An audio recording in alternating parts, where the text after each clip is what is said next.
Well, order is very important, and the order is an order. So discipline is crucial, and he doesn't tolerate indiscipline. For example, he had a conflict at Dynamo Moscow with Igor Denisov, he is not in the national team, even though some of the press made a campaign for him to get recalled, but he hasn't been recalled. And Artem Dzyuba, one of the top strikers, also was out of the national team for disciplinary reasons for quite a while, even though now he's back. He is very strict, and he wants the players to respect him and his decisions, and it's very important. Sergei Kiryakov, who played under Stanislav Cherchesov, talking to Steve Crossman. Ivan Zhidkov, Russian football journalist, is with us. I was told, Ivan, that Russians like the fact that they have a strict head coach. They believe that the players don't respond well to a more relaxed coach. I felt this situation quite opposite 10 days ago, because we've lost one friendly, we had a draw on another one, so we played badly really, but nobody took an attention that fact that we were under pressure, and we had 10 days of hard trainings on training camp, which was main task of Cherchesov. But now, of course, a lot of people, 80% who criticize Cherchesov, can recognize that yes, we needed a strict coach. Okay, I'm not sure that we really realize which coach we need, but it seems that Cherchesov is the guy we really need. Who has surprised you most in this Russian team? Golovin's performance is not a surprise for me when he appeared the first time in the national team 2 years ago in a friendly match against France at Stade de France, in friendly game before European Championship. He was the only player who pretended to play under modern trends. So he developed much significantly within those 2 years. So it's not a surprise for me. I quite surprised how Mario Fernandes was adopted in this system.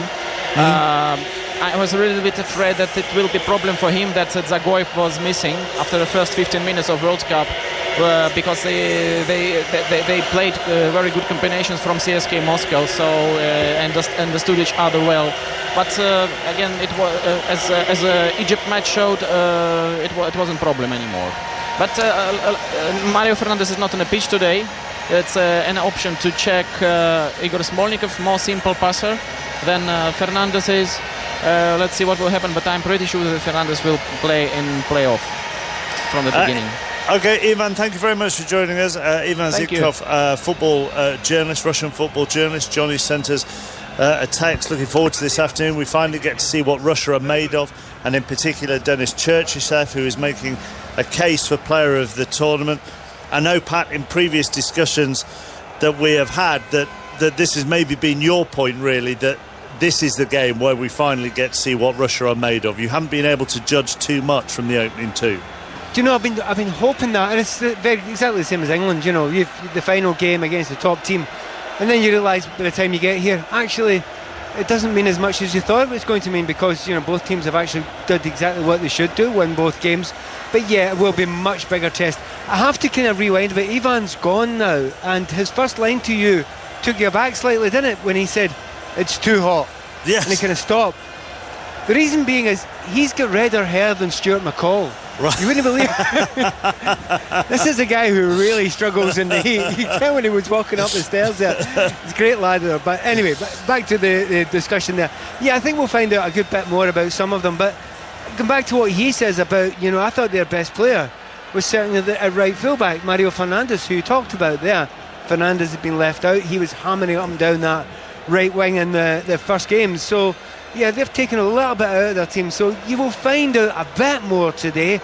But again, with both teams, you know, they want to win the game, but they'll shrug their shoulders if they don't. I think there's a big case for going for it in this one, though. I think there's a big case for that, because there is a huge difference. I mean, I'm not writing Iran off yet, but if you had a choice between playing against Spain or Portugal, you would always take Spain, because if you stop Ronaldo, big if, I know, but if you stop Ronaldo, you've got a right good chance of winning. With Spain, problems all over the place. Can I tell you who goes under the radar on this Russian side? Gazinski gets a lot of attention. He scored the first goal of the tournament. Cheryshev has done well when he's come off the bench. He scored the 3 goals. You talked about your big lump, Zuba, and obviously your words, not mine. He's not listening. It's fine. And Golovin as well, because he's been so industrious. But the number 11, Zobnin, who just sits in the centre of midfield, I think has been quite effective at breaking up the play, but also helping launch Russia to go forward as an attacking force. So just try and keep your eye on number 11, Zobnin, this afternoon. Pat, do you think that the players will actually have one eye on this round of 16, thinking, well, I don't want to get injured now, I don't want to... do you think they'll go flat out, or do you think both coaches will go flat out to win it? It's interesting you say it, Terry, because I'm in absolute agreement with you. You get out in a football field and you try and win the game, you know, and if you complicate it any further than that, now if you're carrying a little injury, it's different, isn't it? Yeah. And answering the question that Mark asked earlier on, does an extra day make a big difference? Well, yeah, if you're carrying an injury, maybe. I mean, other than that, no, you just get on with it, you just cope with it. But the vast majority of players, most of us just get down, get the head down and get on with it and play and do the best you possibly can. There are certain players, you know, if you get to this stage and a Neymar or Ronaldo knows that they're through, they'll take the foot off the gas, can they? Because they can do that. The mere mortals have to make sure you stay in the team. So people forget that part of it as well. You don't take your foot too far off the gas. You could get dropped next time and not get back in the team. I also wonder that, which is why I asked Stephen that, when you are the host nation and you know the stadia and you know the cities, whether, and he did say, you know, playing in the Luzhniki here in Moscow might be more beneficial. That's where they played their opening game. The atmosphere was fantastic. I don't know, I should have checked this before we went on air, but have either of you two been to Sochi on your Magical Mystery Tour or not? No, right. No, we haven't. But I can't believe it can be any hotter than Samara. The one thing I would point out is when we've been to them over here at Samara, obviously been up at St. Petersburg and the 2 stadiums in Moscow. Now I'm not saying they're all the same because they're very different, and by the way the architecture of this one's absolutely gorgeous from the outside and the inside, but the feel of the stadiums is very similar to all of them because they're high banked, they're specifically made for football, and they're all amazing atmospheres. So I don't know how much of a difference it makes other than the heat, and that makes a big difference down here. Let's talk to Steve Crossman, who's in the England Media Hotel in Repino this afternoon. Have you seen any of the team today? I would imagine everybody's very happy. Yeah, most of the players are on a bit of a relaxation day. The only people who were out there on the training pitch this morning were all the players who didn't start the game, which meant Dele Alli was out there, Mark, but I've sort of got to the stage where I'm struggling to rearrange the sentence of Dele Alli, thigh, training, any new ways, but he was out there again. Well, try and take a picture of a team sheet. That will then change the debate for another couple of days. Should have thought of that, shouldn't I? Talk to me about the England set pieces then, because a huge amount of praise for the team and the coaching staff yesterday for, in particular, John Stones' second goal. I mean, you could praise the first goal in the corner as well, and they are delivering on set pieces. So who is behind them?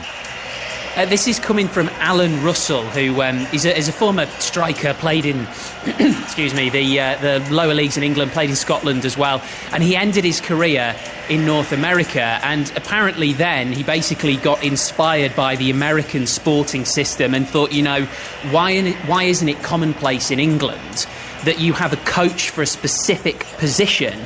So he basically made himself into a striker coach, and he's worked in England with Mitrovic, Berahino, Andre Gray, spent a bit of time with Steve Holland at Chelsea, and I think Gareth Southgate recruited him because this idea of being inspired by the American sporting system is something that Southgate is quite keen on too, and he spent a lot of time working on that with NFL teams and NBA teams as well. Yeah, our very own Darren Fletcher wrote something on it, wrote in his column in the Nottingham Post exactly on the NBA stuff. Yeah, it's like special teams. You like American football, the special team coaching, and it is the special thing. And I think it's great because it takes the pressure off the manager and the other coaches as well. Is hand it over to Alan.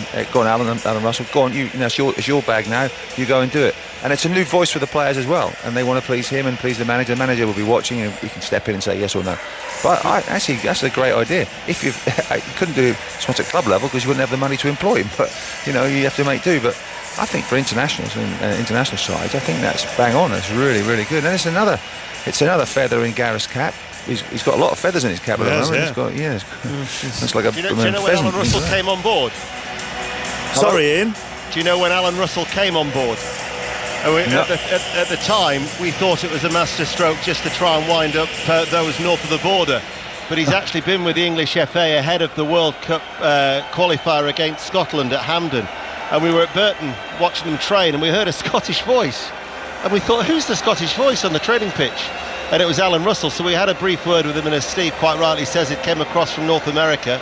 And so he's been with them for that period of time. And obviously somebody who is an integral part of Gareth's backroom staff. So it wasn't just as a one-off to wind up, people Ian, like Pat. Ian, the next question is, will he get back in Scotland if he goes back there now? But that was the time when obviously he went then. The game was at Hampden. He was like an enemy within. Well, because Scotland scored 2 free kicks that day, if you'll remember correctly. So we had to spy in the camp. So. I only remember the Harry Kane equaliser, Pat. So do I as well. Although I have heard it said, Pat, and it was actually, I think, said on the World Cup Daily as well, and I can't remember who said it. May have been Rob Green or Matt Upton said. There's a part of them wondering, that free kick that Stones scored from was such a good move. Why waste it on Panama in that situation for the 4th goal? But I heard exactly the same thing. I said it to the 2 people sitting beside me when it happened. I said, brilliant play. And why do it now? It's a complete and utter pointless waste of time, because everybody now knows it. You can't use it for another 2 or 3 games yet, which may be too late. You never know. So it's. But we don't know what else he's got up his sleeve. Yeah, we don't know what else he's got up his sleeve. Steve, thank you very much. We're not far off the teams coming out between Russia and Uruguay. And Pat, on Uruguay, a lot of discussion, obviously, about Suarez and Cavani up front. And Godin and Jimenez at the back. No Jimenez today, and they've switched to a back 3. But what they have done over the last couple of years is they've reinvented their midfield. They've rejuvenated their midfield.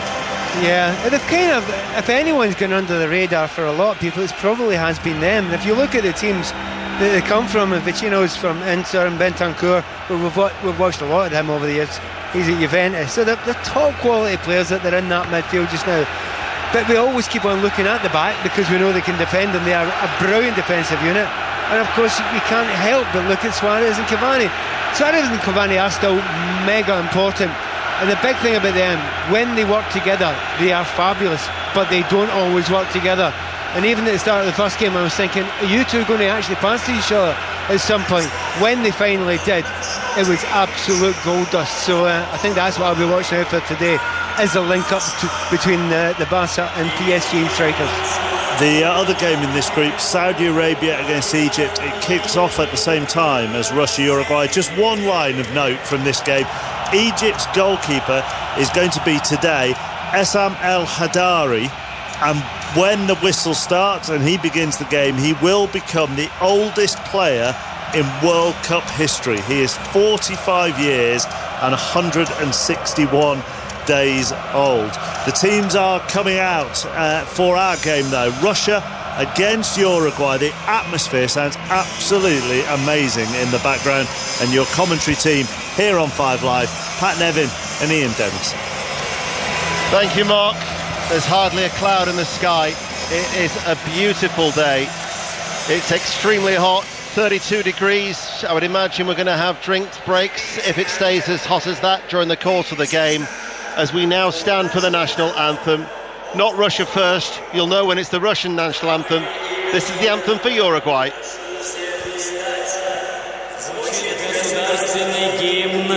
Уругвая.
are blue above the stadium, and 3 large chunks were celebrating in sky blue away to our left, as this is the national anthem of Russia.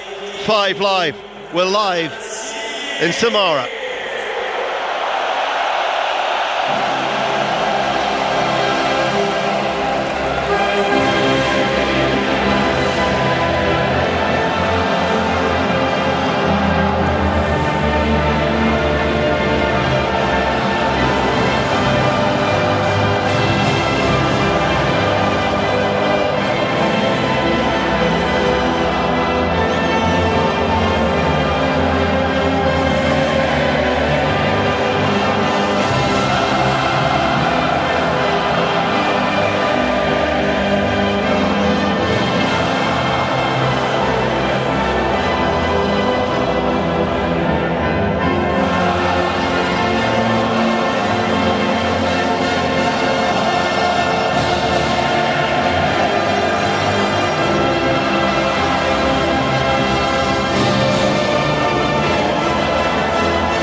Well, I took the headphones off just to fully experience that passion here inside the stadium, and I kid you not, the 2 commentators in front of me are wearing their red Russian shirts. They held their arms aloft during that anthem, and the gentleman, I don't know if you noticed it, Pat, was overcome by emotion. He wiped a tear away with his left hand from his left eye, because that was special. It was extraordinarily emotional. First of all, Uruguayan national anthem sung brilliantly by their fans over there. But the thing that was noticeable about that national anthem, and they show you these close-ups of a lot of the fans, people smiling while singing it, at the top of their voices. And you often think of the Russian, psyche being this strong and kind of serious. No, they were smiling, and it was a joyous rendition of that anthem, and I can see why he was so moved by it. It was brilliant. Well, as Pat has mentioned, this stadium, it is fantastic.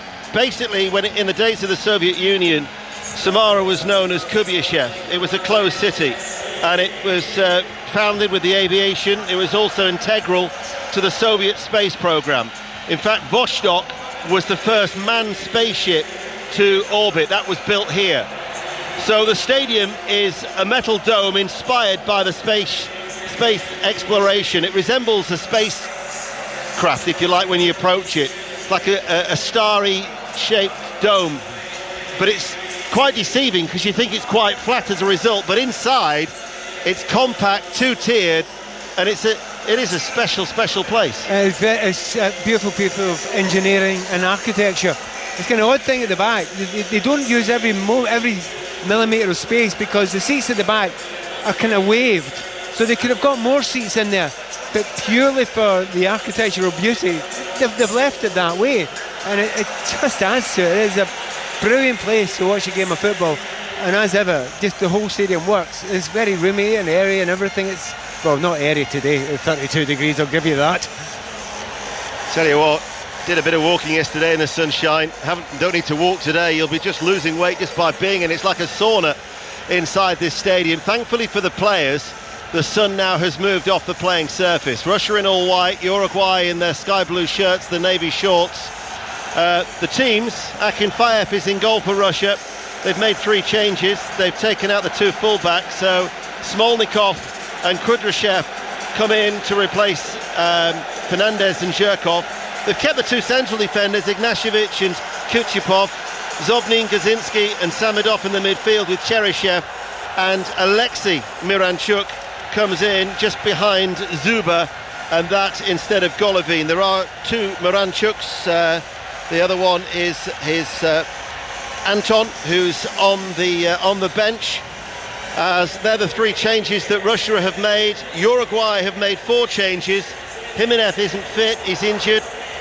They've switched to a back 3 in front of Muslera, who makes his 100th appearance for Uruguay today. Coates, Godin and Caceres, as we're underway. Lift off, if you pardon the pun, here in Samara. with the explosion of noise as quickly goes down out of play for a goal kick. Just to finish off that side, Nandez the right wing back, Laxalt as the left wing back, Bentancur and Torreira in the centre of midfield with Vecino behind Cavani and Suarez. And the permutations, Uruguay have to win to finish top. They're both on 6 points, but Russia have a far superior goal difference. So if Uruguay do not win, then Russia, the hosts, will qualify as Group A winners. And not many people would have predicted that. This is the halfway stage at the World Cup. 32 games have gone, 32 to go. Hopefully he'll be with us all the way through until the 15th of July. But fair to say that Russia have exceeded expectations already. They're into the knockout stages. The question is, will they be in Sochi or the Luzhniki, as a shot comes in from distance and whistles wide for the last 16. Pat Nevin. Quite intriguing. The kick-off was Russians' kick-off. They played it straight back to centre-back Ignashevich. And guess what he did, Rick? He lumped it straight to Juba. You know what to expect today. Balls will be played long to the centre-forward, and they will try and get the full-backs as wide and as quickly as possible so they can get crosses in there. And they've added out to that Alexei Miranchuk. He's come on as well, and he will be attacking through that midfield area. So you can see quite clearly already, and as I speak again, ball launched straight to Juba. We know what their game plan is. Thing is, though, Uruguay have been extremely tight, haven't they? Very, very solid in defence. That's why they've went to a back three, isn't it? And it's partially the reason why they went to a back three, because they understand where the strengths of the Russians are. So instead of doing what they were doing before and maybe leave the odd gap, if you lose the header to Juba, just put three in there, and they're going to be hard to break down. Ball headed forward by the left back, Kudryashov. Godin at the heart of that three-man defence to all the way through to Fernando Muslera. His 100th cap, the 7th Uruguayan to reach such a milestone. And the Galatasaray goalkeeper, who is his 14th appearance in a World Cup finals. As the ball-headed Stanislav Cherchesov, the Russian coach, wearing a suit. Whether he keeps on that suit jacket in these stifling conditions, we'll wait and see. There's a challenge there on Cavani, who's gone down, and they plead the Uruguayans to Ignashevich to put the ball out of play. And the Senegal referee, who is Malang Didhu, is going to just have a word. He was just caught by Kuchipov. Dare I say he wasn't caught as badly as he is suggesting he was caught. I mean, to be honest, the players this World Cup, he's right up there with the ones that are throwing himself about a bit. I mean, he's such a big, strong lad, and he's such a likeable player when he's on the ball.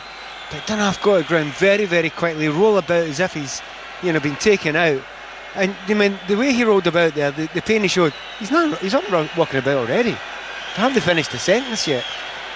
Throw goes back to Russia from Suarez to Ignashevich, and as a result you'll have a ripple of applause going around this stadium here in Samara, and you can just see they're still right in the glare of the sunshine, those supporters on the top tier, and you can see even from our position, Pat, they're just fanning themselves. Yeah. So you're going to have a lot of red shirts, but equally you're going to have a lot of red faces over on that far side as Russia, who are in all white, playing from right to left, coming forward, joining the attack.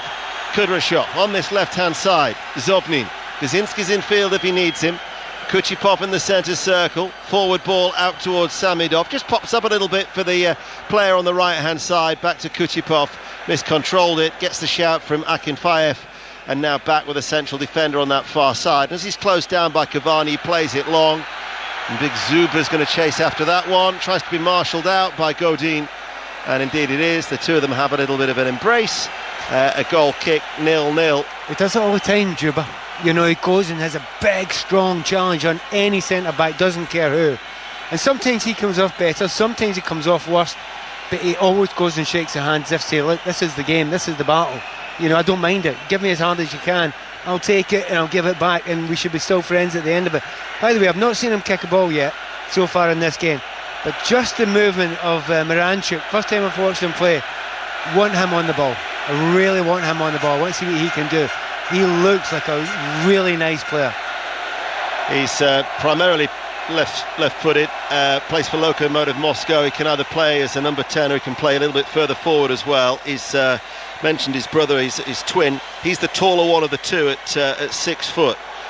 And there he is for Russia, just behind Zuba. Cheryshev to the left-hand side, Samidov on the right. Gazinski and Zobnin are the players who are in a central area in front of the back four. Played up forward to Cheryshev, and the bald-headed left-back who's come in for Zhirkov isn't going to get that. Out of play it goes for a throw. So really there isn't as much jeopardy riding in on this set of fixtures.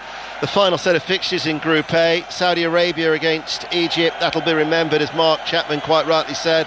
El Hadari breaking the world record, the oldest player to feature in a World Cup finals at 45 years of age and 161 days old, beating Mondragon, the Colombian who set it against Japan 4 years ago. But tonight, Group B, 7 o'clock, Kelly Cates will be with you from our studio in Red Square. Iran, Portugal, that's where we're going to start our commentary. Spain, Morocco, we'll keep you fully in touch with as well. Basically, Iran need a win, Portugal need a point, Spain likewise need a point against Morocco, so that's in Group B.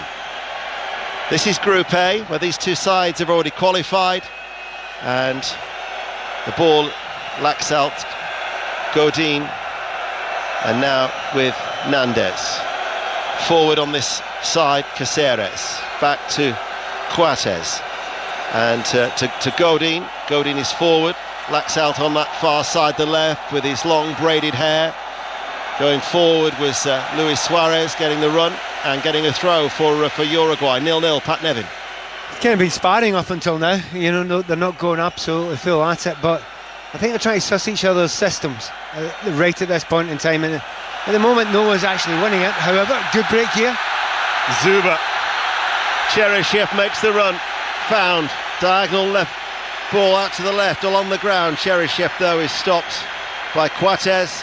And it'll be Nandes who should bring this ball up towards Cavani. And then it went out of play. It'll be a Russia throw on this left-hand side. We've been playing for 7 minutes. And we've been playing for 7 minutes. I can already see a number of players breathing hard out there. Cheryshev got onto the end of that ball then, held up a little bit, quite well by Juba, and then Cheryshev gets onto it. By the time he's made that 70-yard run, he's completely out of gas. Commentary team's breathing hard. What about the players? 0-0. Russia on the attack. Miranchuk, Smolnikov, Gazinski, midway through the Uruguay half. Blonde-haired Gazinski rolls it out. Samidov just in from the right touchline. Russia in all white, playing from right to left. BBC Radio 5 Live. Oh, that was a sloppy ball. Suarez will take advantage of that because Kuchipov couldn't get there. It was a poor ball to Kuchipov. Suarez tries to pick out Cavani. Coming forward, free kick just outside the area, as it was Rodrigo Bentancur who was brought down. And a yellow card is going to be shown, and that is to Gazinski. He's had a bit of a shocker there, Gazinski, because he was the guy who gave the ball away in the first place, wasn't he? Very, very poor, lazy ball that he played back there to centre-back. Then he's tried to make up for his mistake, chased back. Eventually made the tackle 19 yards out, just outside the box there. Gives a great opportunity. It's one of those ones where the wall doesn't know what to do, because the temptation is to jump. And because it's 19 yards, if they jump, just smack it underneath. You get a feeling it's Suarez for this one, don't you? It's absolutely made for Suarez, this position. So it's a free kick to Uruguay. It's inside the D. It's 0-0. Suarez is eyeing it up. Everybody's walked away from it now. Cavani's actually going to approach him, and the two of them now are in dialogue. He tucks his long hair behind his ears, does Cavani. 1, 2, 3, 4 paces back, even further for Suarez. The boos and the whistles. The Russian supporters trying to put off Luis Suarez. He scored from a more or less a tap-in against Saudi Arabia. This is a free kick. Suarez files it in low and scores. Suarez finds the bottom right-hand corner. Uruguay celebrates. Luis Suarez with his second goal of the tournament as Uruguay take the lead in Samara. I thought it would go low, but I thought it was going to go underneath the wall. It didn't need to go underneath the wall. He's kept it low. He zipped it to that back post there. And as you say, it was all the way, JC Cutter along the ground. And if it goes into that far post there, the question mark is over the goalkeeper. That's his corner. That's what he should be covering. He's clearly taken a step inside. We actually haven't managed to see a replay on our monitors yet. But in that situation, goalkeeper, that's your side. You've got to save that. Your mistake. Although, a well-hit free kick. Did you see that? I think it was Ignashevich. There was 2 Uruguayan players on the end of the wall. Ignashevich seemed to take out the 2 Uruguayan players, doing Suarez's job for them. Yeah, well, that's actually fine doing that. You take them out there and you leave a gap sometimes to give the goalkeeper a view. So the goalkeeper's got a perfect view, hits it along the ground, that's where you should be standing. Except he'd moved. So I'm afraid only one man to blame there, I confess. Well, Luis Suarez scored on his 100th appearance. He's just added goal 53 in his 101st for his country, Uruguay. I mean, it's a comedy of errors. Yeah. It's a complete comedy of errors. I mean, giving the ball away needlessly in the halfway line. Stupid free kick to give away right on 19 yards or so. And then the goalkeeper gets it all wrong and covers the wrong side. So, yeah, absolute comedy of errors. Russia, meanwhile, have got a chance for an early riposte as they trail by a goal to nil. They have a free kick just in from the right touchline, playing in all white from right to left. The Senegalese referee spotted a little bit of pushing. Ignashevich is just having a word there in the penalty box. Russia have committed everybody forward. It's clipped in towards the near post. It actually goes behind Ignashevich, and it's cleared away by Uruguay, and it'll be retrieved, in fact seen back by Kudryashov, the left back, all the way to Akinfeev. Wee bit unlucky there, I thought, and ball played in low there, could have bounced anywhere, it's had to bounce behind the maul. Shot, Cheryshev, spilled by the goalkeeper, Cheryshev on the follow-up, turn behind for a corner kick, snapshot from Cheryshev. Plan A, sorry, I was talking, I didn't expect that to happen there. Ball played long, guess what, usual tactic you get from the Russians, up to Dzyuba, he's nodded it down absolutely beautifully. Fantastic nod down. That is classic centre forward play. Well, it was seen as a bygone era. It's not a bygone era. If it works, and it nearly got a goal. This will be an in-swinging corner kick for Russia, because Samedov's going to take it on this left-hand side. Once again, there's Zubas making a nuisance of himself, standing right on the goal line behind the goalkeeper Muslera, who managed to keep out that effort from Cheryshev. Uruguay lead by a goal to nil. 5 live here in Samara. Referee's having a word with 3 Uruguayan defenders there to say we'll have no more pulling and tugging in the box. I'll tell you what, that's what telling them to stop breathing. Most natural thing in the world for a Uruguayan defender. Coates was the player who is being spoken to then. Corner kick then, taken by Samedov. Muslera will gather that one in, decked out all in red. Good take, both hands, 6 yards out from his own goal. But you know, you talked about them going long. The third goal was like that against Egypt the other night when we were in St. Petersburg. Exactly. I mean, there's nothing wrong with it. It's fine. It's absolutely fine. But you need to have willing runners coming from midfield. And oddly enough, we were talking before about Miranchuk. He's got to make that run a wee bit more often. Funnily enough, it is Cheryshev who's coming in from the left-hand side. It's making that run more often. But if you're the 10, it should not be beneath you to make that run as well. Well, Uruguay have a good record when Luis Suarez finds the back of the net in World Cup matches, because when he's scored, Uruguay have won all 4 World Cup games. And you look at his record of late, he's now been involved in 9 of their last 16. He's scored 7, and he's also had 2 assists. So we know the importance of Luis Suarez. Zuba goes to ground. Anton Miranchuk slips, brought away by the number 6, Bentancur, for Uruguay, who celebrates his 21st birthday today. The Juventus midfielder. 1-0 to Uruguay. Nearly a quarter of an hour played here in these stifling conditions of Samara. Just a moment ago there, the ball was played up to Dzyuba. Anyways, he was nudged off the ball, and just physically nudged off the ball and got up and got on with it. And you never see that from Cavani. You always get a moan or a complaint when he goes down. Impressed with the honesty of the Russian team so far. Very impressed with the honesty. Just get up, go on with the ball, hard working. Sadly, it's not actually worked for them yet. They're a goal down, and maybe we're not surprised by that, because they are not the quickest, at the back, and that cost them as well, didn't it? No one was quick enough to get to Luis Suarez. So from that free kick, that's the difference between the two sides. Saudi Arabia and against Egypt is a dead rubber, 0-0. Nothing dead about tonight's games. And as we often do, when we've got the opportunity to switch, we will be flexible tonight in Group B. Coverage starts at 6:30 with Kelly Cates, and the games are underway at 7 o'clock. This is a further hour on from where Kelly and Chappers are, with Terry there in Moscow. We're a further hour on in the time difference in Samara, down towards the border towards Kazakhstan, as the ball from Caceres is headed away by Ignashevich. Moranchuk loses out, and there was Bentancur. Coming under pressure was Nandez. Zuba just outside the centre circle. Cheryshev is up with him. Cheryshev holds off the challenge, looks for a ball towards Moranchuk, cut out and behind for a corner kick. Russia looking to try and get back on level terms, have a corner kick as they trail by a 0-0. Yeah, but they're getting into very, very good areas, and again, players getting close to him. It seems to be around those three at the moment: Juba, Moranchuk and Cheryshev. Everyone else is just doing a holding pattern, a working job at the moment. But when it gets to those three, they're holding it well, they're working it well together, and it's led to a few corners and a few half chances. Cheryshev is going to take it on this near side, the left. It's left-footed, it's curling away from goal, downward header from the big man Zuba.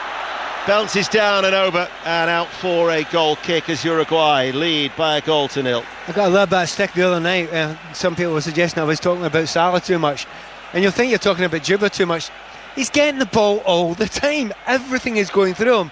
And the other thing about him, he's good in the air there. He's really unlucky.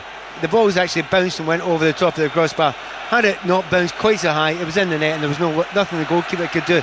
The other thing about Juba to note: his hold-up play is magnificent. His link-up play is magnificent. He's a good footballer too. 6'5". He's a big bulk of a lad. Mind you, he's not a lad anymore now. He's 29. His record actually for Russia is quite decent when you look at it. 25 appearances, 13 goals. What you have to take into consideration is that 4 of those were scored against Liechtenstein. Not suggesting he's a flat-track bully. What's wrong with scoring all your international goals against minnows? Anyway, he said guiltily. Did one of yours come against Liechtenstein? 1? 5. Not Liechtenstein, but you know. Teams of such an ilk. Anyway, the might of the Pharaohs in San Marino, what's wrong with that? Caceres with a throw. Gazinski. Zobnin back to Gazinski. Blonde-haired midfielder out towards the right back. Smolnikov has got a bit of room to run into. And he's urged on by the Russian crowd here in Samara. Plays it forward. Zuba with his back to goal. Holds it up. Behind him, Moranchuk. Moranchuk can't get it out from underneath his feet. And Laxalt will clear. You know that we said that they were going to play with a back three. They're not. No, they're not. Laxalt's playing as the left back. Caceres has switched to right back. Yeah. But they have trained with a back three. But it's just Coates and Godin at the heart of that defence, so they're still playing with a flat back 4. And even the tactical lineup that has been handed out by FIFA said that Coates, Godin and Caceres will be the 3 central defenders, but in fact that is not the case at all, Pat. It probably stayed back 3 for about 5 minutes maximum at the start of the game, and then they pretty quickly changed it after that. Do you know what? I think that's absolutely superb planning. If I was a coach myself, it's exactly what I would do. Start with one system to confuse the opposition, who would then slightly adapt to it, and then change to what was your main plan anyway. I'm amazed more managers don't do that, just as a matter of course.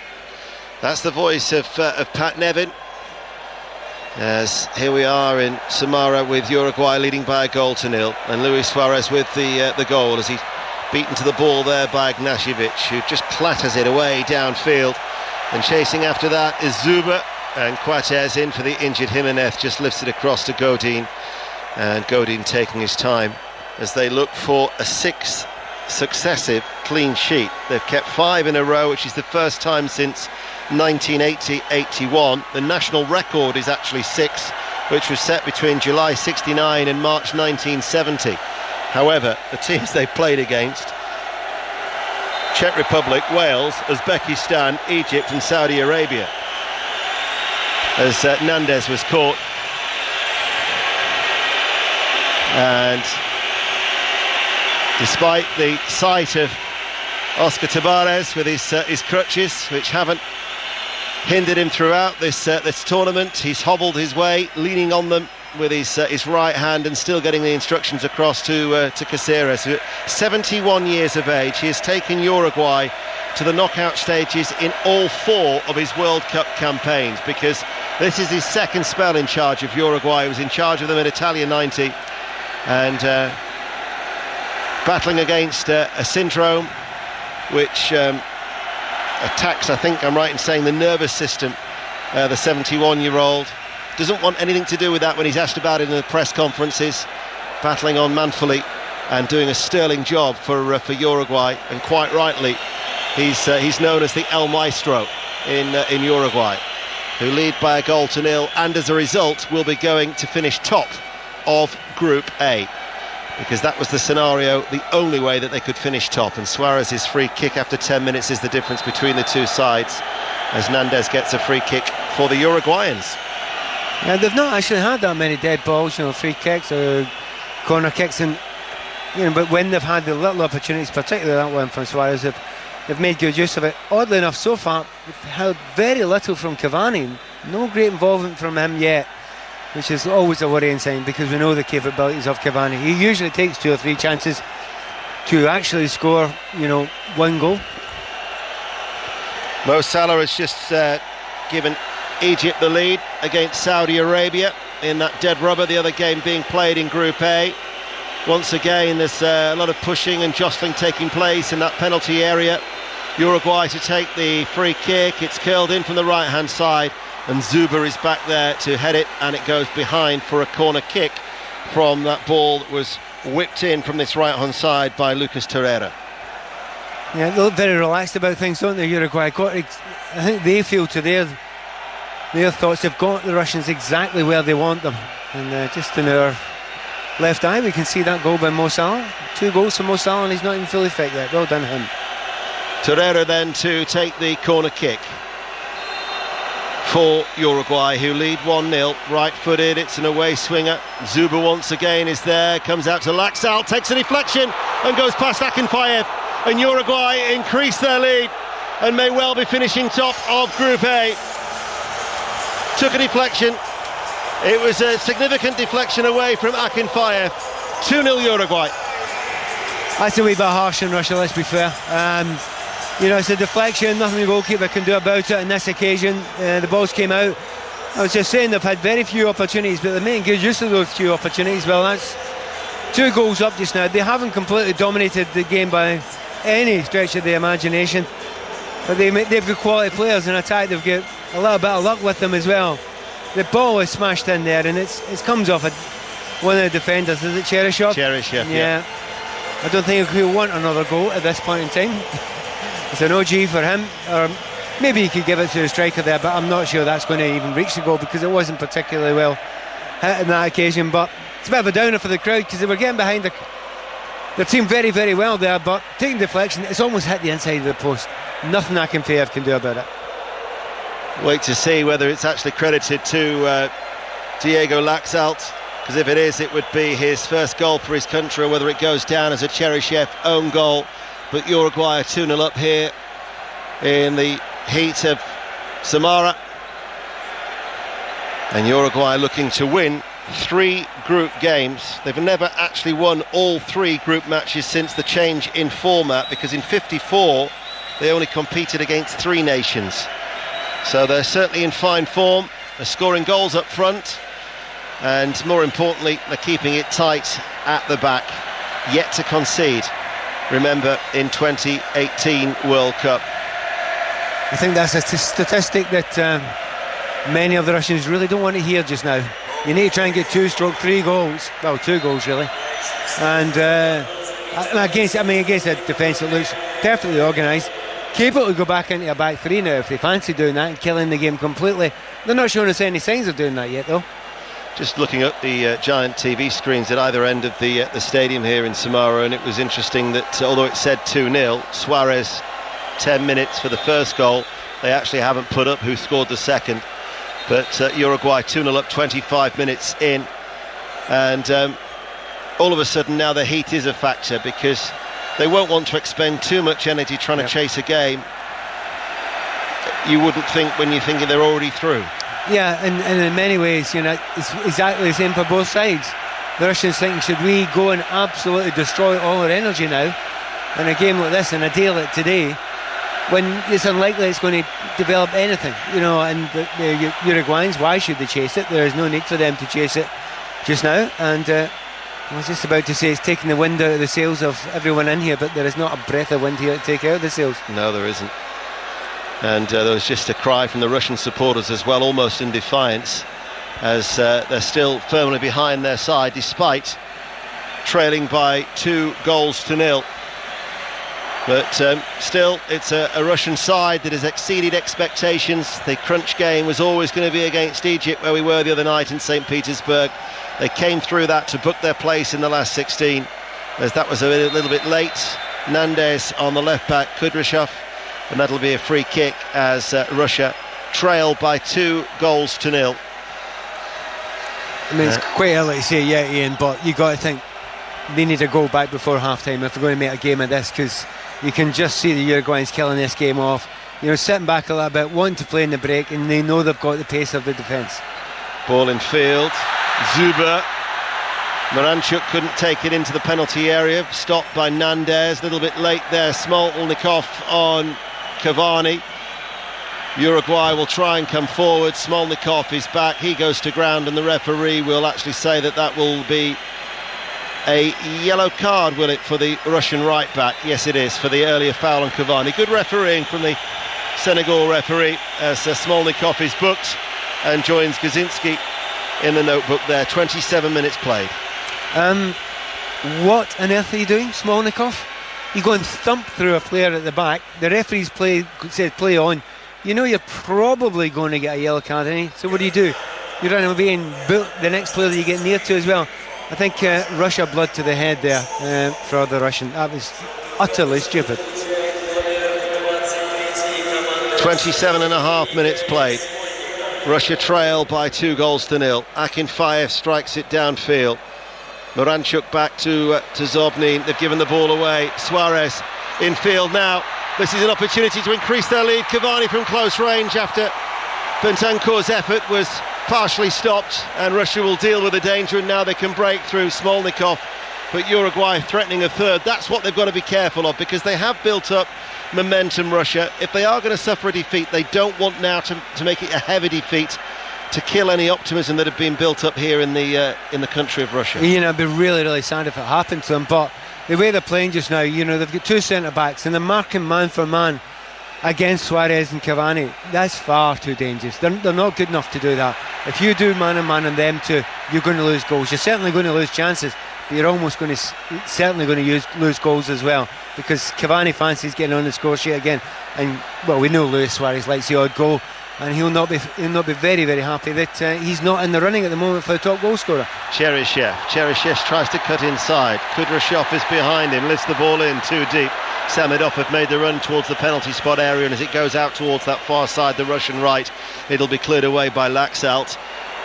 Caught square, the back two. Uruguay in with Suarez. Ignashevich did just enough to back to Akinfeev, but the two central defenders were exposed because both fullbacks are pushing up. Well, hardly got the sentence out. You'd seen beforehand, you can't go like that against quality players like that, because all it takes is one lump forward, and Suarez, he's lightning quick, he can get onto that. I mean, that's two great chances they've actually had in the last 2 minutes. Well, they're already 2-0 up. That is really worrying times for the Russians at the moment. The fullbacks keep going forward for Russia. Smolnikov on the right, Kudryashov on the left. So effectively at times it's 2-on-2, and you'd back Suarez and Cavani every day of the week against Ignashevich and Kuchipov. Actually, it's one of the first things we talked about when Mark came to us at the start of the game. The fact that they'd left their best, who I thought was the best player in the first couple of games, out, Mario Fernandes. He's the right fullback, and we know at left fullback they've got real quality as well. So both of those players have been rested, if not maybe even injured for this game. You've brought in two lads that have not played sensibly at all. So just one in the book. Do you know when the right back goes, left back stays? They're not doing that at all. Zuber, Gazinski, Smolnikov joins the attack now from right back, midway through the Uruguay half. Goes short and square. Gazinski plays it forward.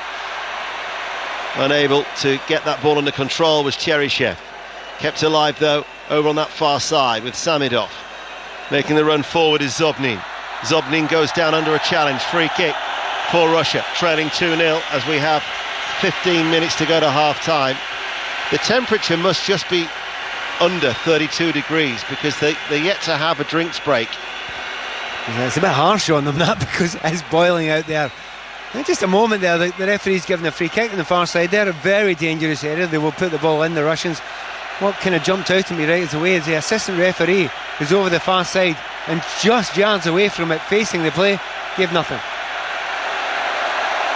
Samidov's going to take the free kick, right corner of the penalty area. Oh, the referee's been pedantic. Does it really matter? It's behind the white line. Oh no, there we go. Now he's happy. He is a chief inspector of customs back in Senegal. He might like things. So he became correct. A referee to become popular then. Free kick. Uruguay have everybody back. They're leading by 2-0. Samidov goes deep towards the far post, over the head of everybody. That'll be to the frustration of those all in white for Russia who'd ventured forward as it curls out of play for a throw. Uruguay 2, Russia 0. 13 minutes to go to half-time. Pat Nevin. I tell you what, Samidov was getting daggers looked at him there for about 3 players. Obviously, Juba won't be very happy, but Ignacevic had come up, so had Kutupov. They've run 60 yards for the guy to lump it over the top of them. I think they might have a word at half-time. You don't want to do 100 yards doggies at this point in time for a bad ball like that. It was awful. So Uruguay going to finish top of Group A as it stands. That means they would face the runner-up from Group B in Sochi, and the Russians would head to the Luzhniki Stadium in Moscow for their last 16 encounter against the winners of Group B, and that's to be decided tonight. Coverage at 6:30. Spain, Portugal, Iran still have a possibility, but remember they need to beat Portugal. Only a win will do, and that's where our commentary will start from 7 o'clock tonight on BBC Radio 5 Live. And tomorrow's offerings, Group C and D, and in particular Group D. Argentina, can they do it? They're against Nigeria, Iceland against Croatia in Rostov. That really is an enticing group, because we've seen Argentina and they have struggled. Uruguay though, very, very solid. Yet to concede, leading 2-0. Caceres forward on this near side, the right. 12 minutes to go to half-time. BBC Radio 5 Live. Back with Coates, and just keeping it at a nice, steady, slow pace as the job is done effectively at the moment for Uruguay. Just keep their concentration, Pat Nevin. Utterly controlled play at the moment. And it's got not complicated stuff. It's almost like a 4-4-2. You know, the simplest system you can just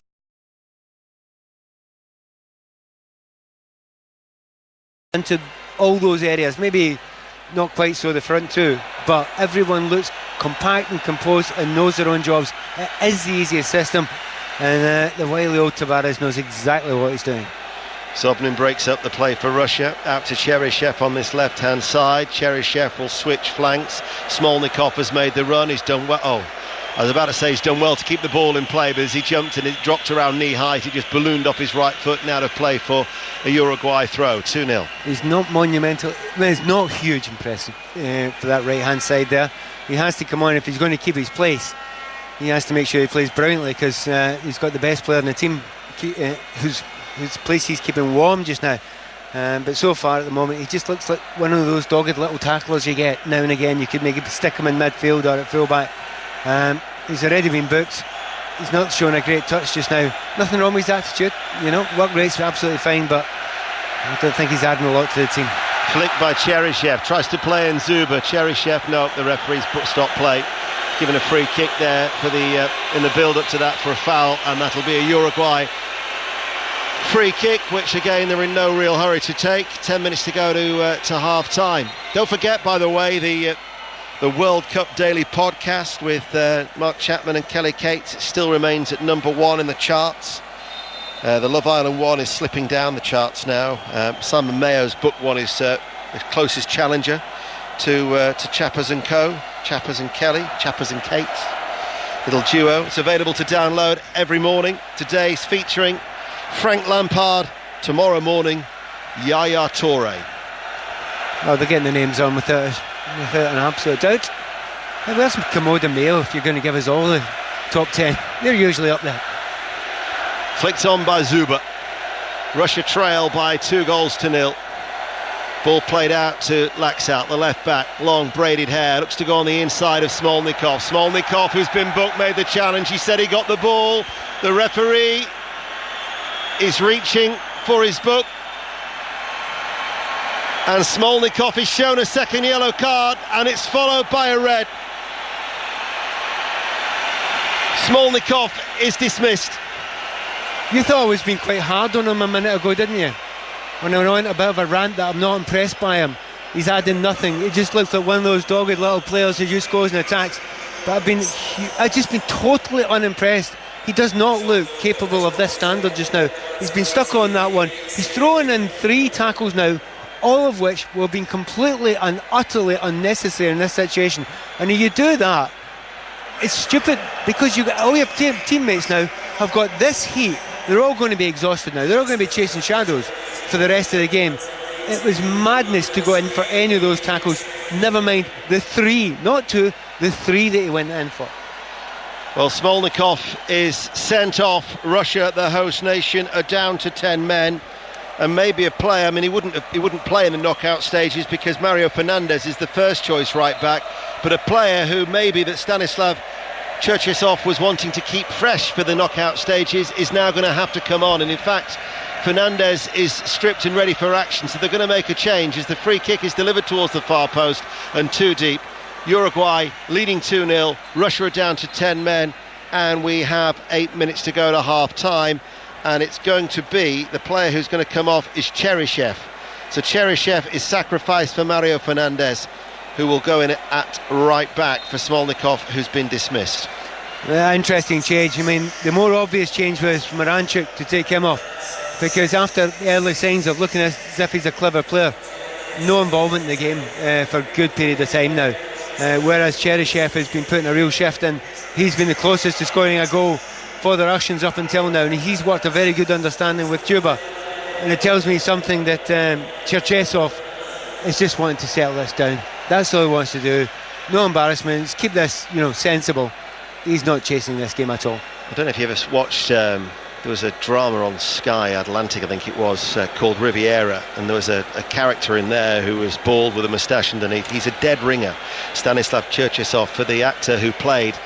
It was not a villain, but he was the bad character in the drama. But as he continues in his dark suit, just to watch on. His side trail by 2-0 and down to 10 men with the dismissal of Igor Smolnikov, his first appearance at these World Cup finals, and 2 yellow cards in the space of 9 minutes meant that it's a red. There is no chance of him making another appearance. Basically the best thing he did in the game and the entire time he was on was miscontrol of ball on the far side when it's played out to the right. It does sound very, very harsh, and maybe simply he's the best they've got, but he's such a long way behind the quality you need at this level. Kuchipov slides it forward to the feet of Fernandez, right hand side. Samidov has made the run down towards the corner flag. Godin has gone with him, marshals that defence. They are going to be such a hard side to break down, Uruguay. Probably say as well, on the balance of every game that we've seen so far, the most impressive South American side. Yeah, no, they have been very, very good. If your team doesn't lose goals, you're generally quite impressed with them. They're not always the most exciting team to watch, but they're playing within themselves now, which is obviously down to 10 men. They're playing as 10 men, it's a little bit easier. But at the moment they look controlled, lively when they have to be, able to change the pace when they fancy changing the pace, and they're intelligently using that space, that extra space there is in the ground just now. So it's going to be a long 50 minutes for those players in white out there playing against them. 5 minutes to go to the break. BBC Radio 5 live here at the World Cup in Russia. And Uruguay, for this final match in Group A, lead by 2-0. Not surprising with the conditions, the heat. It's almost played at a walking pace for Uruguay here, out towards Caceres. Now playing as a right back to Coates, formerly of Liverpool and Sunderland, with wristbands on each arm. collecting the ball on that far side, is then played out towards Laxalt. We've got that second goal. Back in, Casino getting a touch. Bentancur as well, the birthday boy, Nandez just stroking it around, and this is going to be such a hard game now for the Russians. They're going to have to work extremely hard. They're going to do a lot of chasing, and chasing is not what you want to be doing when it's about 32 degrees and hardly a breath of air inside the stadium. Do you know, there is the outside chance this could turn into one of those games where the Uruguayans are saying, why should we try? Why should we push? You know, they're not going to push it just now. What you're actually going to do is try and hold on to the ball and say to the Russians, it's up to you to come and chase us. But they ain't going to come out and chase them. They're too clever to come out and chase them. The Russians know that if they come out, they'll leave gaps at the back. Absolute hiding to nothing for the Russian team at the moment. Remember the name, Essam El Hadari. It's going to pop up in a pub quiz as the cross from Laxalt straight down the arms of Akin Fayev, because that is the name of the player who today, not only has he made a little bit of World Cup history, being the oldest player ever to appear at a World Cup finals at 45 years of age, 161 days old, but he's also, on his record-breaking day, saved a penalty as Egypt still lead by a 1-0. So if you're on a local on a Sunday night and the quiz master says, who is this man, or can you name this man, Essam El Hadari? I'll tell you what is worth adding as well. Do you know what? I bet you won't look that good when you're 45. He looks in great nick. He just looks so young in comparison. 45 is a real shocker. The operative word when I'm 45. However, I've passed 45 a long time ago. So you're approaching 45, but from which direction? Here is Coates. I was being polite. I was being kind. Back in field, it was with Torreira, Godin. This is going to be tough for you now, isn't it? Because they're just holding on to the ball. They're complete controlling the ball. It's tough for you because you just tried to pay me a compliment. That's why it's tough. I'm not used to it. 2-0 to Uruguay. 2.5 minutes to go to half time.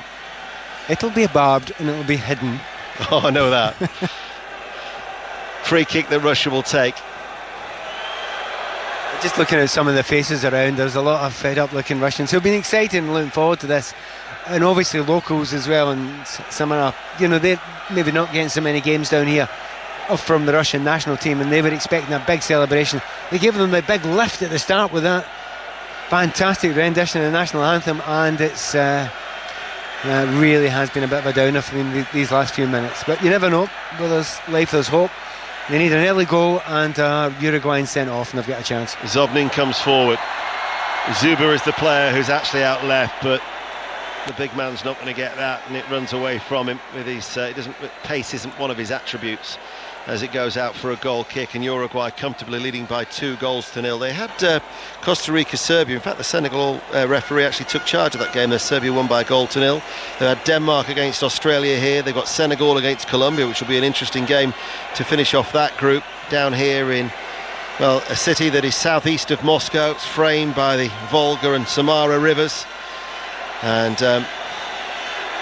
heading towards the Kazakhstan border, where you fly over the Zhiguli Mountains, the huge forest, miles and miles stretching like one massive lump of broccoli, stretched for miles, as we found our way down to this beautiful place where the locals just spend all their day down on the beach by the river. And the Fan Fest is actually in Kubyshev Square, which is the largest square in Europe. It's even greater than Red Square, which is where Mark and Terry are, and we'll be joining them at half-time.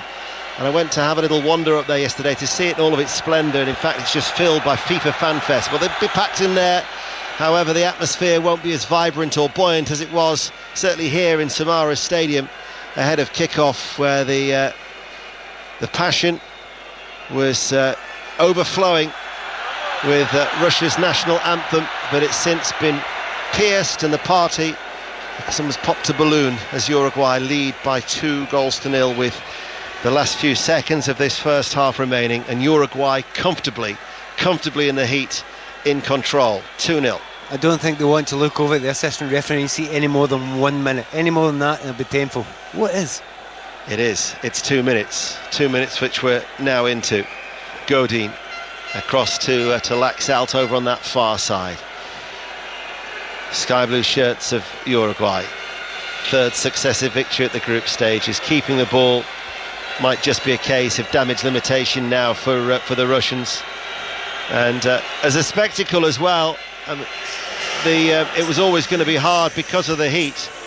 But the fact that Smolnikov sending off 9 minutes before the break is going to mean it even harder for the Russians, as Nandes just decides to come forward. Miranchuk goes with him. Nandes then tries to burst in between. Zobnin, though, will stop him in his tracks and actually gets a free kick for his efforts. Free kick to Russia, who trail 2-0. Pat Nevin. Yeah, flying down the right wing there, but they're not taking any chances. They get one player who goes and adds a little bit of pace down that right hand side there, but nobody flies. Two centre backs stay static. Left back absolutely doesn't move as well. Laxalt just out there on the left hand side. They're so well drilled. They're against 10 men, but they're thinking, why take even the slightest chance just now? And they ain't taking any chances at all, the Uruguayans. I'm not saying they've been dull and boring, they've just been extremely professional. Well, inside this symbolic stadium, they wanted lift-off come kick-off. However, the Russians have been grounded.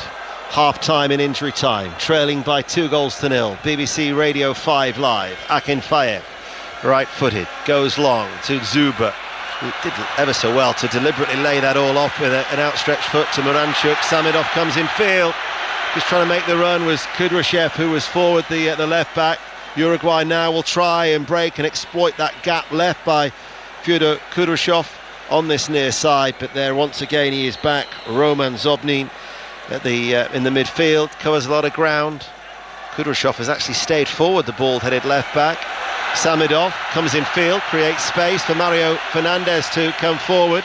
Fernandez now plays it back to Samedov, right-hand side. Russia trailing 2-0, stoppage time. Fernandez looks up. Here is Miranchuk. Gazinski, they're going to work it back towards the right, level the penalty area, but the referee blows his whistle.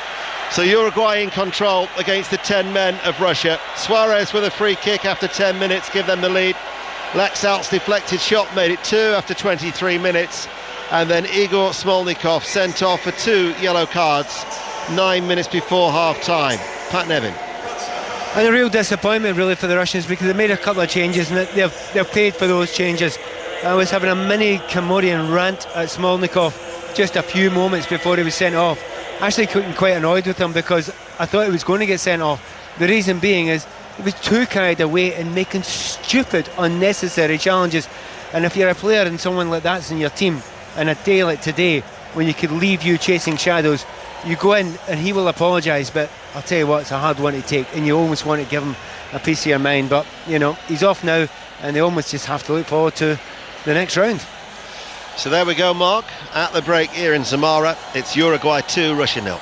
Very comfortable, Pat, for the South Americans. And I suspect it'll get more and more comfortable as the game goes on, unless something weird happens, like a sending off for one of the Uruguayans. I mean, historically they've had a few sending offs, but they're too clever this time. You just get the feeling Tavares has got them too well organised. They're not taking any chances, they're not diving in, they're not being ridiculous with their challenges away. The two fullbacks, particularly Smolnikov, has been for the Russians. So they would the worst shooting themselves in the foot you could imagine for them to lose this game. But you never know. We shall see what Cherchesov does in the second half. Does he adapt it? Does he change it? He's got one or two things he can play. He can maybe take Miranchuk off. It's had actually no effect in the game whatsoever, and I might give him a little bit more help. But it's if. Just can't see it happening. Alex, terrible goalkeeping from Igor Akinfeev. Luis Suarez was always going to hit it that side, although Stephen says, and I think we thought this, Terry Butcher watching it looked like the Russian defender actually made it easier for Luis Suarez. He pushed 2 Uruguay players out of the way on the free kick. The Russian defender actually created the space at the end of the wall, and that's where Suarez smashed it past. I couldn't believe it. We thought that was a Uruguayan forward that had pushed, but it looked like an NFL play, didn't it? American football play, pushing people out of the way, and there was the space, and Suarez went, thank you very much, bang. It was. Terry, is that not what you almost want to do? Because the keeper then gets a clear view of the shot. So if it's coming towards him, if he had a clear view of the shot, Pat, he didn't save it. So, it's because he's made the step. I would never tell a player to do that. I would just say, right, you've got 3 men there, and the Russian defenders pushed obviously the two players out and himself, so he's cleared a huge space, and Suarez has just gone bang, thanks very much. But if the keeper's going to be over that side, which he is, and he wants the space cleared away, he's got to save the shot, surely. Well, exactly. It's all his fault. Completely Akinfeev's fault. Yeah. I mean, he's got to save the shot. I mean, he's got space in front of him. The ball's played low, and it's a classic one. He's taking a step to the right, and because his momentum's gone that way, I mean, to be honest, this is one of the ones where a keeper, I would like to hear a keeper's view on this, a goalkeeper's view on this, if one not in the union who can say who's got it wrong there, because, you know, if it goes over the top and it's classically curled over the top into the far corner, you almost say hands up, it's a brilliant free kick, and that's, you know, it's just genius. But it's the side he's covering, for goodness sake. He's got to save it. I think Rob Green might be on the World Cup Daily later. I think he'll be on with Kelly later this evening, and then you'll be able to hear the World Cup. So that'll be the one that you'll get tomorrow. So I'm sure Kelly could ask Rob Green that. By the way, in the other game, thank you very much to Ian and to Pat, the host, 2-0 down at half-time and down to 10 men. The other game, they're still playing in the first half because they must have been in VAR for about 5 minutes trying to work out whether Saudi Arabia had a penalty or not. And this was their second penalty of this game. Egypt, Saudi Arabia, nothing on it as regards qualifying for the last 16. Saudi Arabia scored their second penalty, Salman with it. Earlier, Farhad had his penalty saved by the 45-year-old El Hadari in the Egyptian goal. Earlier than that, Egypt had taken the lead through Mo Salah. So eventually, the referee has just blown for half-time. It is Saudi Arabia 1, Egypt 1. But the story really that the 45-year-old goalkeeper for Egypt had saved one of the two penalties against his team in that half. We'll go to Russell Fuller, who's going to be watching Andy Murray in action at Eastbourne a little later in the next 10 minutes during half-time. We might hear a little bit of Yaya Toure as well. But first of all, here's the latest news with Lisa McCormick. On digital, online, smartphone and tablet, this is BBC 5 Live. Boris Johnson says quitting over the issue of the Heathrow expansion would achieve absolutely nothing. The Foreign Secretary, who's in Afghanistan, is under fire for missing a key Commons vote later on whether to approve a new £14 billion runway. He's opposed to the plan. The Conservative MP Greg Hands did resign over it. I put out there very, very clearly that I would vote against. There's no way of reading what I said last year that would be compatible with being out of the country or some other option. It was very, very clear that I would vote against in the interests of my constituents. And by the way, I think it's also in the interests of London more widely and the nation. Uber has begun its appeal against the decision not to renew its licence in London. The company's told the court that Transport for London was right to turn it down last September, but says there's been a wholesale change at the firm since then. Friends of the two British grandparents killed in Jamaica say they'd dreamed of living there and saved their whole lives for it. Charlie and Gail Anderson from Manchester were found dead in their home in Mount Pleasant on Friday. Neil Harvey was their neighbour in Gorton. He's been going to local tips, him and his wife, doing little bikes up for the kids in Jamaica and taking school books, clothes. They're just really, really nice people. A man's died and two others are critically injured after a burglary in Bristol. Two men from London have been arrested on suspicion of murder. Navy divers have joined the search for 12 teenage football players and their coach in a flooded cave in Thailand. The team got trapped on Saturday in a sudden storm. And Morrison's is bringing back paper bags for its fruit and veg. The supermarket says it will use 150 million fewer plastic bags a year. This is BBC 5 Live on digital, smart speaker, smartphone and tablet. In travel news, we'll start with the M6 in Cheshire, heading north between junction 18 at Middlewich and 19 at Knutsford. There's a broken down van blocking one lane and causing delays. The M1 heading south between junction 13 at Bedford and 12 at Flitwick. There's a broken down horse box in the roadworks area there, which is causing queues of about half an hour. The M25 anti-clockwise is particularly slow in the roadworks area from junction 18 Chorleywood round to 16 for the M40. There had been a breakdown just before junction 16, but it was quickly moved to the hard shoulder. It's very slow if you're heading towards the QE2 bridge on the M25 from junction 30, which is for the A13. That's because of an accident on the bridge itself, which is blocking one lane. Anti-clockwise between junction 12, the M3, and junction 11 at Chertsey. They've moved that broken down van, but still slow back to junction 14 at Heathrow. And on the trains, because of an incident earlier at Winchester, it's left some long delays for services between Basingstoke and Eastleigh. Michelle Dickman, 5 Live Travel.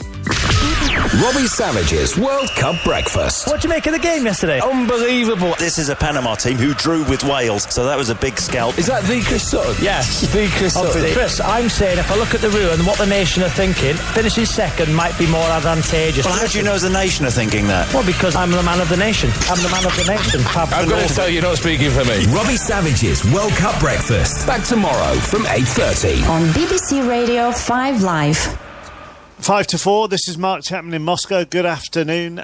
Russia 2-0 down to Uruguay at half-time. The second half on the way. It means that Uruguay will win the group and Russia will go through as the second-place side. Let's switch to the tennis. Andy Murray preparing to take on Stan Wawrinka at Eastbourne this afternoon. It'll only be his second match back after almost a year out. Our correspondent Russell Fuller is there. Do you expect the result of this game to determine whether he plays at Wimbledon? I think the performance of his body, more than the result itself, Mark, how Murray feels after this match and how he maybe feels tomorrow morning will have a bearing on the decision. If he were to beat Stan Wawrinka, then he knows he'd have to play another match in 48 hours, which would be excellent practice for a Grand Slam, and that would be against Kyle Edmund, who awaits the winner of this match. He has a bye to the second round. My hunch is he will play Wimbledon. He desperately wants to play Wimbledon, but he did make the point at Queen's Club that if he doesn't feel his body is yet ready for best of 5 set matches, and remember he's very, very early in his comeback and didn't have much time on the match court or on the practice court before actually returning to the tour, then he suggested he might well defer that moment where he plays Grand Slam tennis to the next one, which is the US Open in late August. And how confident are you that he can win this one? You said to me earlier this week, it depends whether you're glass half full or half empty, really. Yeah, I think it's a... Because he's lower ranked. How do you look at the draw? Exactly. How do you look at this particular draw? The odds of him drawing a player ranked below him in the draw here in Eastbourne, incredibly slim.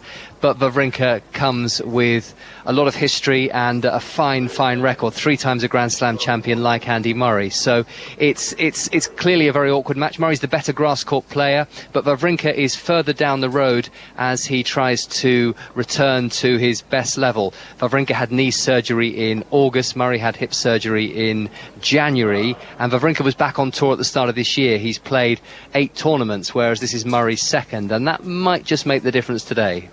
You're currently watching Caroline Wozniacki.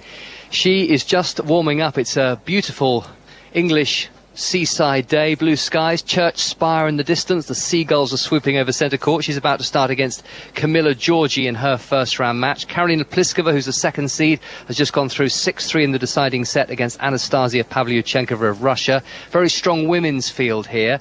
The ATP field not as strong because the top men don't tend to play the week before a Grand Slam because they need to play over best of 5 sets when it comes to Wimbledon. But a very, very strong WTA draw with Petra Kvitova also in the field and Johanna Konta, who'll play tomorrow. But just one other result from the men. Jay Clark, emerging British player, has got his first win on the ATP Tour today with a straight sets win over Ryan Harrison. Thank you very much, Russell.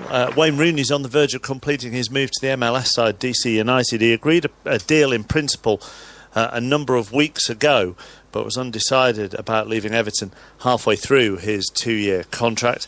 However, BBC Sport understands that he's expected to be in the United States later this week to complete his transfer. Yaya Toure, we're not going to have time for during this half-time break, but you'll be able to hear more of it on the World Cup Daily podcast. You might hear more of it with Kelly on 5 Live Sport later this evening when we have Iran against Portugal and Spain against Morocco for you. Terry, we can see the Russian players in the tunnel, but I wonder, with the state of this match, with Uruguay leading 2-0, and Russia down to 10 men, whether for both sides it might be more about conserving energy than anything else in this second half. Yeah, conserving energy, making sure you don't get injured. I think the game's gone from Russia now. That's it. I think they've got to look after themselves now for the round of 16. They're going to finish in second place. So, at the end of the day, they've got to try and... winning in second place would take them to the Luzhniki anyway, wouldn't it? So I think that's where they really wanted to go. Yeah. So, in the end, it's they've got to forget about the result afterwards and forget about the performance. It's not been great, and they've given goals to Uruguay. In a way, it's like welcome to the World Cup. This is the proper World Cup rather than the 2 games you've had before as a rehearsal. And Pat, you said you wanted to get a goalkeeper's view on the free kick, and Akinfeev, David Priest, former goalkeeper, who we use on 5 Live a fair bit, and analyses the goalkeeping situation very, very well indeed. Has tweeted a picture of Akinfeev in the air and says it probably wasn't the best time for him to jump in the air because he did that after Suarez has already kicked the ball, so it kills Akinfeev, especially as he's actually jumped as if he's going to go to the right. And if you're going to jump and set your position, you have to do it earlier, because the ball actually ended up going to Akinfeev's left, but the way he jumped to set himself was as if it was going to go round the wall. That's as close as you get the goalkeepers' union saying it's the keeper's fault. That's it. But there you go. That's the technique of the goalkeeper analysed by a former goalkeeper. But that's just precisely what I thought, to be honest, because it comes to his side, he must be able to get that. He is, whether you lean or whether, he's right. I hadn't spotted he jumped, so well done for letting us know that. But certainly his angle of his body was wrong, that he couldn't get back. 100% I would say it was his fault. Yeah, and his wall didn't help, and that's fair enough. But in the end, the goalkeeper has to take the blame for that one, and I wouldn't argue anymore. We had a little chat the other week there, just after the second game. Remember, the Russians done well, and you asked me if I thought I was maybe changing my mind about the Russians not being that great. No? But actually, to be fair, it's a wee bit harsh on the Russians. I think they were doing okay. And also remember, they have made a couple of changes, and it's made a big difference to their capabilities, the changes they've made. Well, as Pat pats himself on the back, Ian Dennis could take over. They've made a change as well of Russia. Gazinski has been replaced by Dala Kusiev, who's coming on. It's his 3rd appearance, and each and every single one of them in this tournament has been off the bench. So it's his 9th cap for his country. He's a holding midfield player, so he will come on to replace Gazinski as Russia in all white. Remember, Smolnikov sent off in the first half. Uruguay yet to make a change. So Akinfeev is in goal for Russia. Fernandez the right back, Ignashevich and Kuchipov the 2 central defenders as we're back underway. Kudryashov as the left back. You've got Zobnin, Kusayev, Samedov and Muranchuk behind Zuba up front for Russia. All in white, playing from left to right against Uruguay in their sky blue shirts, navy shorts, who have Muslera in goal for his 100th appearance for his country. The right back is Caceres, the 2 central defenders, Coates and Godin. Laxalt as the left back, the midfield of Fernandez, Torreira, Vecino, Betancourt, and a front 2 of Cavani and Suarez. And Suarez has just been awarded a free kick as he was caught, and it's going to be a direct free kick just short of 30 yards out from goal for Uruguay, who lead by 2-0. And Cavani, I think, wants to get in on the act because he's the player who's placed it down, Pat Nevin. Yeah, it's more Cavani territory, just a little bit, maybe 2 or 3 yards further in, and it may well be Suarez you expect to hit it, but this sort of angle, this is where certainly Cavani can hit them. It's whether he gets on target. He'll have had a look at the goalkeeper, who may be slightly nervous about the fact that he's made that mistake in the first half, but it's going to have to be a good strike from here. But we've seen a couple of good strikes already. By the way, does that wall look 10 yards to you? No. Absolutely doesn't look 10 yards to me. He's drawn a line he's got it wrong. He's drawn the line. Tell you what, when you go back to Senegal, just if you're taking anything into Senegal, try and get past the Chief Inspector of Customs by saying, OK, I'll go back 10 yards and see if you can get it through. And get it wrong by 3 yards, not by yard, by about 3. Cavani then to take the free kick. Cavani strikes the top of the wall and strikes the shoulder of Zuba. Comes out to Laxalt. But like Mark and Terry were talking about, we mentioned it in the commentary about Ignashevich taking out those 2 players for that wall. It was interesting on that occasion, Uruguay didn't put anybody on the end of the wall for the Cavani free kick. But you'll see it for yourself when you see the goals through the BBC coverage, which is as extensive as ever, whether it be through BBC Television, the BBC Sport website, or indeed 5 Live. In the other game, Saudi Arabia won, Egypt won. That's a dead rubber. Uruguay are going to finish top of Group A as it stands. They lead by 2-0, and Russia are down to 10 men after Smolnikov was sent off for a second bookable offence. Laxalt, who wasn't awarded that second goal, it went down as a Cheryshev own goal. As the move breaks down, Fernandez will clear. Samidov, Pat Nevin. Really sensible play, I suggest here, by Cherchesov. Decided to move into a 4-4-1 formation. So if you're defending on a 4-4-1, you've still got plenty of players back there. So it should be really quite, compact, as long as you don't get your wide players getting too carried away, and basically just leaving Juba up there in his zone. That's meant that Miranchuk's had to go to the left wing. Perfectly sensible, as you mentioned right at the start. He actually does play there quite a bit. Good tactics. Ball played out, Vecino to Suarez, looking for the return from Betancourt. That'll be broken up though. Kept in play by Kusayev. No, he didn't. It went out of play. It'll be a throw to Uruguay. And they won't be wanting to be doing too much chasing. They're just going to make sure that they've got a stranglehold on the game. Don't do anything silly to let Russia back into it. You've got a 2-goal cushion. They're comfortable. They're going to top the group. They're going to maybe keep another clean sheet. Register another victory, the third successive of win. The last 6 World Cup wins have all been by a 1-goal margin, but they have got the cushion now of that second goal, that own goal from Cheryshev early in the second half. BBC Radio 5 Live in the sweltering heat of Samara. Zuba, flick header, runs into the path of the Uruguayan goalkeeper Muslera, and again taking all the time in the world. Yeah, and to be honest, they need to do a little bit better from the set pieces, because that's where Russia's real chances are going to come, I think. Getting the ball into the final third if they possibly can, and allowing that occasion to get the centre forward to go and attack at Juba, but also to get Ignacevic and Kutupov off as well, because apart from that, they're going to have their big striker up there on his own, and he is going to run himself into the ground very, very soon. And remember, they've made 2 substitutions already, so real limitations of what the manager can do from here on in. Caceres plays the ball in field up towards Betancourt, who's in an advanced role behind the front 2. Couldn't take it in his stride. Out of play it goes for a goal kick. So this one's petering out here in the heat in Samara. 5 minutes into the second half on BBC Radio 5 Live, with Uruguay leading by 2-0. And understand it's quite warm back at home. It will certainly be ramped back up for our coverage for the 2 games that get underway at 7 o'clock, because Iran against Portugal, and that's where we're going to start, with Alistair Bruce Ball and Chris Sutton in Group B.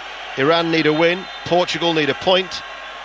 Also keep you in touch with Spain against Morocco, and then that will determine who progresses from Group B to meet Uruguay, the Group A winners, in Sochi for the last 16, and Russia are returning to the Luzhniki for their last 16 encounter against the winners of Group B. Unless something dramatic happens for the 10 men of Russia, and Pat mentioned that they need to do something from a set piece, and all of a sudden the Russian fans find their voices, because they know that in open play nothing is going to materialise. So from this set piece, the Russian flags are now waving inside the stadium here, the Cosmos Arena, aptly named in Samara, and Samidov is going to take it 10 yards in from the right touchline.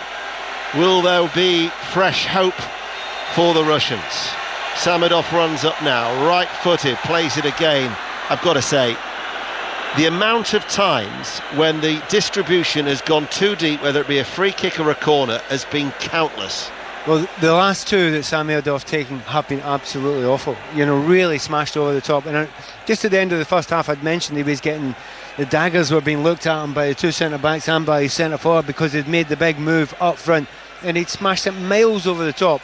Well, this was worse, actually. This was a long, long way. That's awful delivery. No excuse for a professional footballer. This level, it's as if he was playing at altitude. The ball just seemed to go miles further than he expected it to. Really poor. Muslera then to take the goal kick for Uruguay, headed on by Suarez towards Cavani. The referee's assistant on the far side has raised his flag, and that'll be a free kick to Russia on the edge of their own penalty area. 2-0 up 7 minutes into the second half. But the other thing that kind of sort of slows the game and kills it a little bit is there is no doubt, and it doesn't matter if you're playing in a park game, you know, in a Sunday afternoon Sunday League game or a World Cup. If you're playing against a team with 10 men and you think you've got a referee who might give a home decision now and again, you can't take chances. Now, we're in Russia. Now, if you take any chances and even one bad tackle, you might think he could even it up. Now, I'm not sure that is the case, but you're paranoid enough to think it, so you don't take any chances if you're Uruguay at all. Kudryashov on the far side, little flick forward, midway through the Uruguay half, all in white, playing from left to right as we look. Switch play out towards Fernandez. Oh, delightful play, brings it down off the chest, kills the ball dead with his right foot. Samidov, that was his Brazilian flair there. He did once play for Brazil. Linking up with Kusayev, coming forward, didn't keep the ball in play. It will be a goal kick as Mario Fernandez played against Japan in 2014. Then became a Russian citizen, so he had to wait before he was able to play for Russia, and eventually he made his debut last October against South Korea. So this is only his 8th appearance, but it was super control by Mario Fernandez. He's a class act, there's no doubt about him. As I said at the start, I thought he was the best player that they had in the first couple of games, and you don't always want that to be a right back, but he gets up front, he gets down the line really well, and his delivery is generally quite good as well. He should be taking the free kicks. Betancourt lays it off. Torreira, diminutive midfielder, to Caceres, out towards that far side, the right. Nandez back with Betancourt. Uruguay playing from right to left, leading by 2-0, just short of 10 minutes played in the second half on BBC Radio 5 Live. The ball that was slipped in by Matthias Vecino was trying to play in Cavani. They've still got the ball of Uruguay, a little dummy there, a little interchange between Cavani and Suarez let it run through, and then it's clipped round the back in field to Suarez. Didn't quite come off, but now they're just starting to try little things about 25-30 yards out from goal. And I know why they're doing it as well. It's a really nice little tactical thing they're doing just now. So you're playing against a 4-4-1. That's direct lines, so there's going to be gaps in between. So that's exactly where Luis Suarez is trying to go just now. He's sneaking in between the gap between the two fours and trying to get little pockets of space there and play 1-2s with Cavani. It's really clever, it's really sensible, it's really sus by a player who absolutely knows the game. And not just him, Cavani's trying to do the same as well.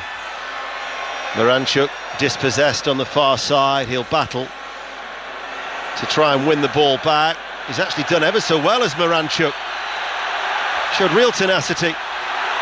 Samidov tried to be played in, just went behind him. Mario Fernandez wins it back for Russia, links up with Zuba. Fernandez, Miranchuk was flat-footed, and as he passed the ball on the edge of the area to the inside left channel, Miranchuk wasn't expecting it, and in the end the move breaks down. Yeah, it's probably a bit of a heavy touch by the defender anyway, Hernandez as well, but you're right, he was flat-footed. He was expecting the ball to his feet. What a difference he's made though. You know, you're bringing on a full-back there, Fernandez, and he's been the best player again, and he's only been on about 10 minutes. He looks class act, gets down the right-hand side, and when there's no space there, he hammers in through the middle.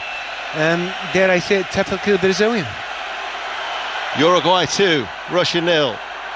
The familiar voice of Pat Nevin here in Samara as we travel around the country, and certainly everybody in this city has been extremely hospitable.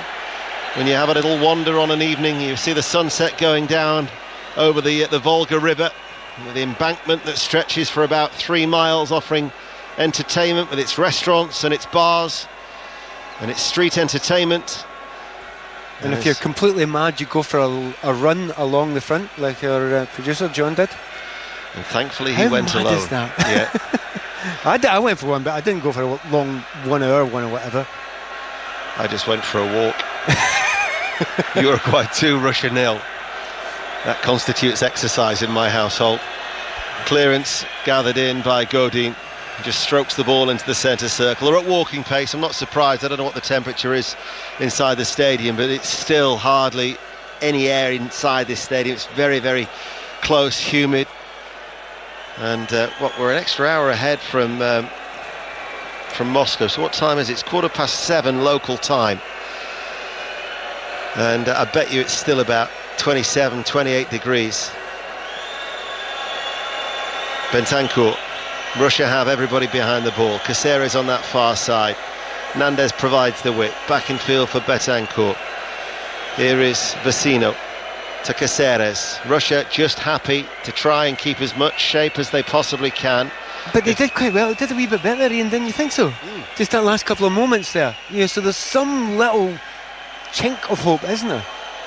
Laxalt in field. Betancourt looks up along the ground, stopped by the 38-year-old Sergei Agnieszewicz, the oldest ever Russian to play at a World Cup finals. The 38-year-old who turns 39 a day before the World Cup final. Vecino waits, and they're camped inside the Russia half, but Russia aren't chasing the ball now. They're just quite happy with the two banks of four and then Zuba, the big man up front, just to shuffle across and try and limit the space for Uruguay.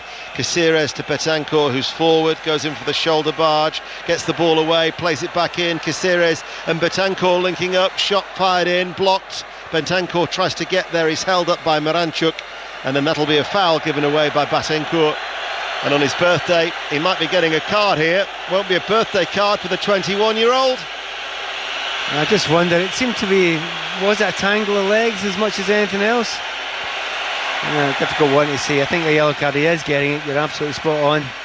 Maybe slightly harsh, but I suppose what I was suggesting just a few moments ago, don't take a chance, against the home nation. And if you're playing against the home nation, they're down to 10 men, there's a possibility the referee might be tempted to even it up. I hear referees across the nation shouting, "We don't do that," and fans saying, "We don't believe you." The birthday boy does get the card for Uruguay, and our athletic producer, Mr. Southall, informs me that it's 31 degrees inside this stadium. That was just to underline how butchy is going out for a run in this sort of weather. I think you were right first time, Mad. Uruguay 2, Russia 0. An hour played. Substitution's going to be made for Russia, and Miranchuk is the player who's coming off, Alexei Miranchuk, and the player who's coming on is Smolov, who he can't afford a yellow card because he would be suspended for the next game. So Fyodor Smolov coming on, Russia's top scorer in 2 of their last 3 seasons, plays his football for Krasnodar, his 3rd appearance. So it's an attacking move in the fact that he's gone up alongside Zuba. Yeah, I mean, they got that 4-4-1. It actually started to look pretty sensible. And you think, well, you just see it out and you never know what might happen. But hey, that's not good enough for Cheshire. Samidov, Fernandez, right-hand side, still trailing 2-0. Smolov plays it along the ground into the penalty area. Zuba, I think, wanted the ball in the air. It was easily intercepted by Caceres. Uruguay now are attacking. Suarez has been checked. He's gone down. Referee says no foul. Suarez is writhing in agony. All of a sudden, Russia are on the charge. This is Samidov. Plays the ball back out towards the left-hand side. Zobnin with the cross, too deep over the head of Zuba, and out of play it goes for a goal kick. Suarez is back on his feet and rubbing his chest. 2-0 Uruguay. But it was a dangerous break, wasn't it? Suarez managed to get that ball in, and once again it would have been 2 against 2. Cavani was in a very dangerous position, and Suarez just couldn't get that ball away on that occasion. He almost dived to the ground again there, pretending he'd been hit in the head. But just a little bit of belief around the stadium. When they settled into it in the 4-4-1, it looked okay, sensible. Okay, it's not going to be a hammering now. And then instead of sticking with that, he's thought, right, okay, we're back, we're steady, we're sensible now. Let's lift the crowd. It's worked an absolute treat. Well, it certainly whipped up the crowd here in Samara. Uruguay are going to make another change. This will be Betancourt coming off because they won't want to risk anything in terms of him getting a second yellow card. And I think it's going to be Arezcareta who's going to be coming on. Indeed it is, it's the number 10, Georgian de Arezcareta, who's going to be coming on for Uruguay, and Betancourt with a player to come off. So Oscar Tabarez not wanting to take any risks, Pat Nevins. Well, it kind of underlines what I was saying just beforehand. You cannot take a risk with somebody and it's not for people being suspended later on, it's actually to equal up the game, to make it 10 aside. The home referee. Now, I don't think he is a home referee. He's not going to give more. I don't think he has given more to the home side. But if you're in that other dugout, it's in your mind, and that's why he's made the change. So the Arezcareta is on. He actually started against Egypt. Did the midfielder who plays for Cruzeiro in midfield. Normally plays the right-hand side, very attack-minded. Let's see where he goes here for Uruguay. He's gone to a central area ahead of Torreira. Out to the right, Caceres. Nandez is there. Suarez and Cavani wait. Remember, Uruguay yet to concede. Played the ball forward. Looking towards Suarez from Nandez's square ball from the right-hand side. Dealt with by Kuchipov. Out of play. It goes for a throw. 63 minutes played. Don't forget, 6:30. Kelly Cates taking over the baton from Mark. 6:30. She'll be live in Red Square. We'll be building up to Group B. Iran against Portugal. That'll be where we'll start. We'll be our 5 Live. We'll be like flexible friends tonight. We've got the option to switch. But the drama might well be where Alistair Bruce Ball and Chris Sutton are. Remember, Portugal need a point, Iran need a victory. Spain against Morocco is the other game in Group B. We'll keep you fully up to date with that one as the ball is played out by the Arezcareta, out towards Caceres. This is Nandez, forward, Nandez charges, little slip into Cavani, able to turn inside the penalty area. Now the referee, as he goes to ground, the referee's waving his left hand saying, get up, get up. Do you know how early is the match when we started talking about Cavani throwing himself at the ground? And you know, it's so infuriating. He got himself into a great position. Instead of trying to win it, he throws himself into the defender.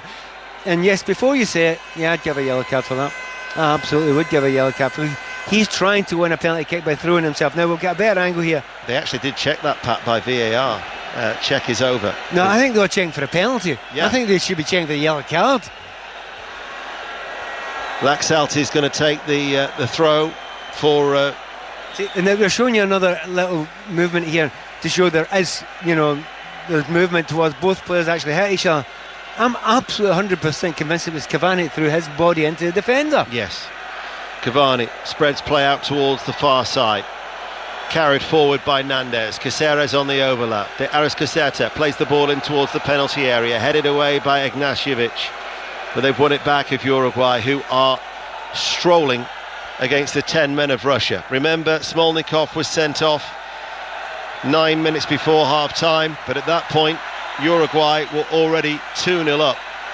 But all in white Russia. This passionate crowd in Samara urging them on, just wanting them to score to try and reduce the arrears here in the final game in Group A. But it's been such a hard task for the 10 men after Smolnikov's dismissal.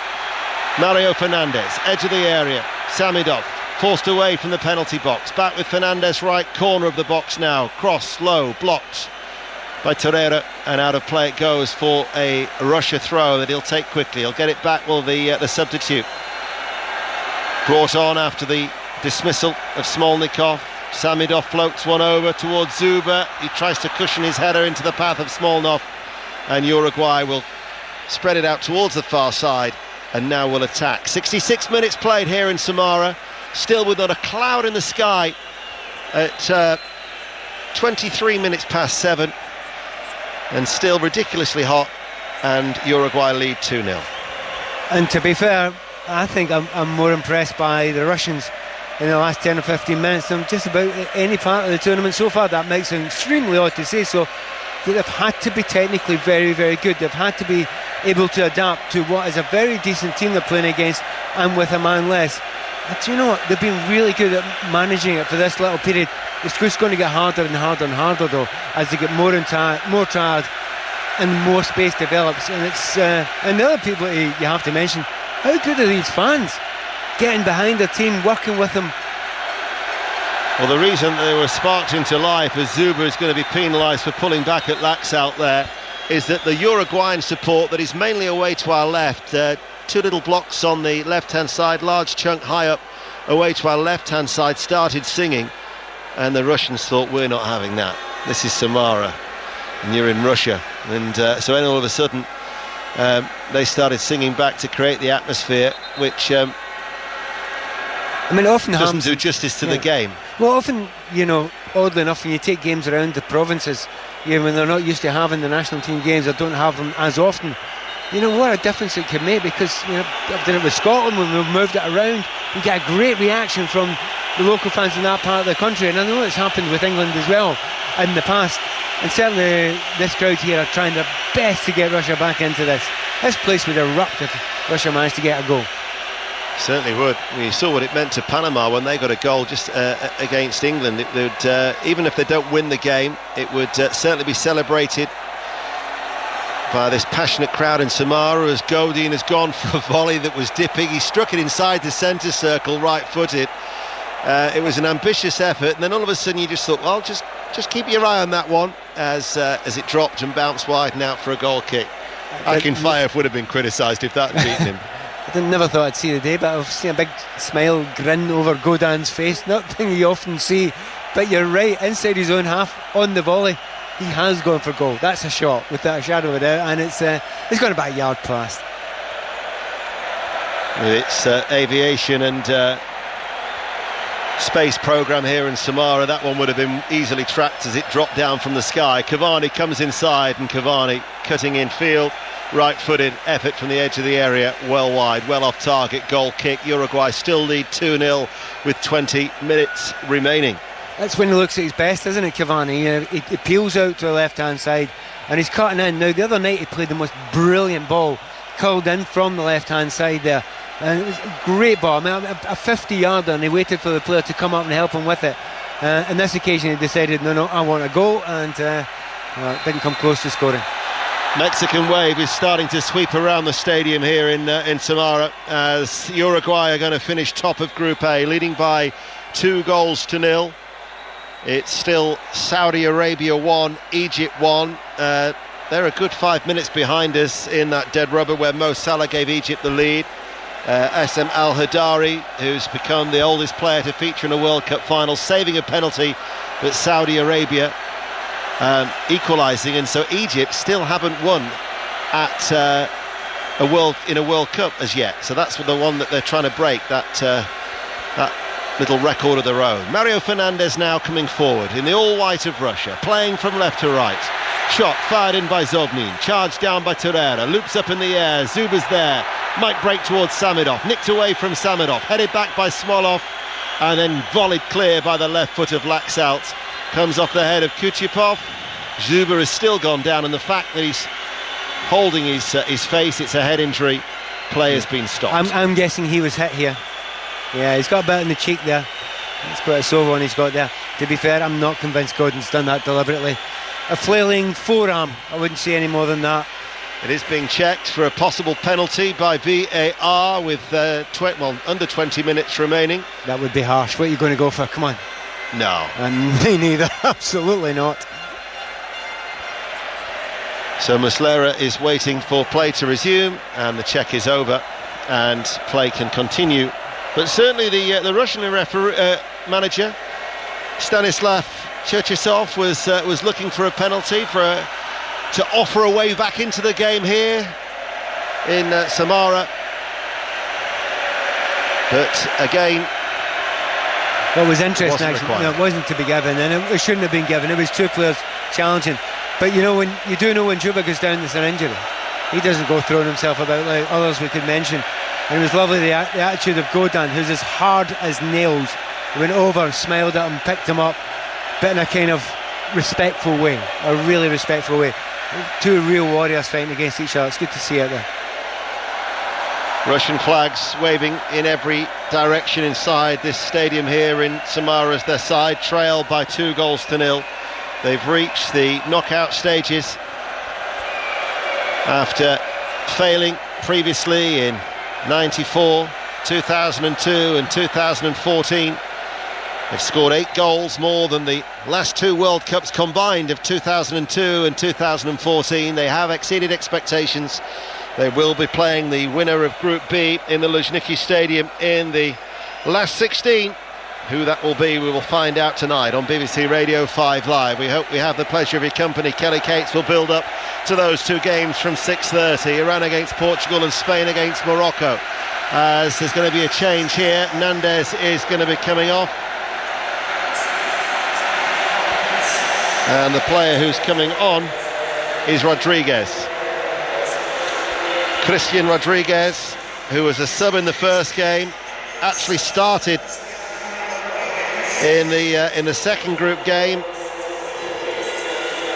and he comes on for his 108th appearance for the 32-year-old Christian Rodriguez. So again, just trying to keep and freshen things up for Oscar Tavares, the Uruguayan coach, who back in Brazil reached the last 16, but you might remember they went all the way to the semi-finals in South Africa in 2010, and this is like for like, really. Yeah, they kind of absolutely, one gets the start or the other gets the start. It doesn't seem to depend which one who does it. Just a break for Russia. Here's Zuba in the penalty area. Zuba, just when he wanted it off his left foot to find the accuracy, he was found wanting off his left foot. But again, credit to Roman Zobnin, who came forward to win the ball midway through the Uruguayan half, and he played in Zuba, and you'd expect better from Zuba. Well wide. Yeah, he wants to hit the target. He's actually, he's inside the 18-yard line. It's a difficult angle. It's on his left foot, and there's two players trying to close him down and tackle him. So you hope he'd at least hit one of them as he's trying to get on target. It'd gone miles wide there. But it's one of the few mistakes I think the Uruguayans have made in the game so far. They've not been poor in defence, they've not been poor passing out of defence, and that'll give a little bit of lift once again to these Russian players. The thing is, there's 74 minutes gone, they're tired as it is, they need to score a goal very, very soon if they have any chance of getting something out of it. As it is, they still trail with 16 minutes remaining by 2-0. Uruguay now with Suarez. Suarez looking for Christian Rodriguez. Zobnin, though, is back, and he'll win a goal kick off the Uruguay player. A rather stocky, some might say portly, Christian Rodriguez for a goal kick. Yeah, I just left a wee break there, just for people to think about that, Ian. He's actually did very well, because what he's done is he's covered back there, and even though they've got a man extra, he's going to go and do a job all the way up the right hand side. He's going to go back and he's going to help as much as he can, and of course he has to stop Fernandes coming down that right hand side, because Fernandes, as I say, he's made a big difference to that Russian side. So they've brought in another player with good legs that's going to try and chase him and close him down. The attendance, by the way, is 41,970. It holds just under 45,000, but I've got to be honest, I can't see 4,000 empty seats here inside this fantastic arena in Samara, where Uruguay I can't see one. Are 2-0 up. I can't see one. None at all. I know where there'll be an empty seat in a minute. If you keep up with your Barb comments, it'll be right next door to you. Suarez, you helped me out the other night. You'll be doing commentary on your own for the closing stage of this game. I knew it wouldn't last. Uruguay coming forward, looking for a third goal. Caceres, right-hand side, takes the deflection. Zobnin. But bearing in mind, they've been down to 10 men in these conditions since the 36th minute, and they were 2-0 down when Smolnikov was sent off. Russia will be quite happy that they haven't conceded further goals. However, Uruguay haven't been exactly full tilt. No, they're not exerting themselves to any massive scale. There's a couple of gears there for quite a few of the players out there, and I certainly include Cavani and Suarez in there. Suarez is, he's making the effort when the ball's nearby him. It makes perfect sense. He's had a long, hard seasons, plural, and he thinks, and he's like the important players. We were chatting about it before the game. Can you take a rest at this point in time? Well, there are certain players who can take a rest. The players who are utterly confident they're going to be playing next game, and you can see Cavani to some extent, and certainly Suarez, they move when the ball's near them. Free kick in favour of Uruguay has been awarded. I know you were saying about this loving that Chappers has got for Artem Zuba, but there's also a player out there who you've got to admire. Thou shall not pass, whether he's playing for Atletico Madrid or Uruguay. Diego Godin, it might well be his last World Cup. What is he, 32 years of age, but he just is a fantastic defender as Torreira is down. He's feeling his calf. Yeah, I think he's pulled his calf. There's nobody near him there. It just seemed to stop, which is a little bit of a worrying thing. I'm just having a close-up view of a tackle. And certainly he wasn't caught particularly badly on the calf. In fact, I don't know if he was caught at all on the calf. He seems quite concerned about it. But I think you're absolutely right. I mean, there's been a number of interesting things in this game. But right from the start, the Godin playing against Juba, that's been a really enjoyable thing to watch. The fact that both of them are very strong-minded individuals, strong players, very, very physical players, and I'm sure that, I doubt if they speak the same language, but there's massive respect between the two of them, just helping each other up each time they thumped each other. It's just, you call it old school, but it's actually a joy to see when you see so many other players throwing themselves to the ground, trying to get their opponent sent off all the time. Well, neither of them are doing. As I say that, Suarez goes down. No, it's not Suarez actually, is it? No, it's Rodriguez. Rodriguez. The stocky frame of Rodriguez is fouled. Uruguay take the free kick. Coates replacing the injured Jimenez. To Caceres over on that far side. Switching roles from left back to right back. Varela, who was David Moyes' first signing at Manchester United. Caceres on that right-hand side forward. Pacey ball in over the head of Cavani. And Rodriguez will not keep the ball in play. It's a great ball though, isn't it? It's absolutely fired. I mean, most centre forwards won't say to you, but it's probably just slightly too much pace. It's zipped into a great area there. It's just about 6 inches, 12 inches above the head of Cavani. But it is a good ball into a dangerous area. They've not had that many, have they? You think about it, Uruguay, second half? No. But I think it's like what Mark said, as he handed back to us. They're just, during the break, just conserving their energy. And at this stage as well, you try and work out who's going to play who. And you obviously, Portugal and Spain, depending who's going to top the group in Group B, we'll find out tonight. But you could be looking at, say for instance, Uruguay against Portugal. You could then be looking at the winners of that game against France-Argentina, maybe in the quarter-finals. Yeah, I mean, honestly, there were so many unexpected results right at the start of the tournament. You began to wonder if it was going to be one of those weird ones that doesn't go with exactly the way you expected it to go.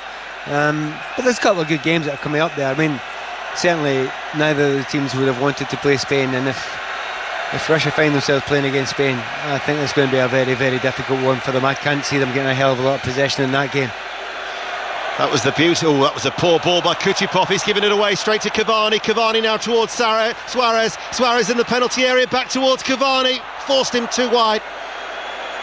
Couldn't quite pick him out. It was about a yard in front of Cavani, who runs away on that right-hand side. Now he waits for some support. And that's Caceres, and there's a little bit of tiredness creeping into Uruguay's play here in the heat.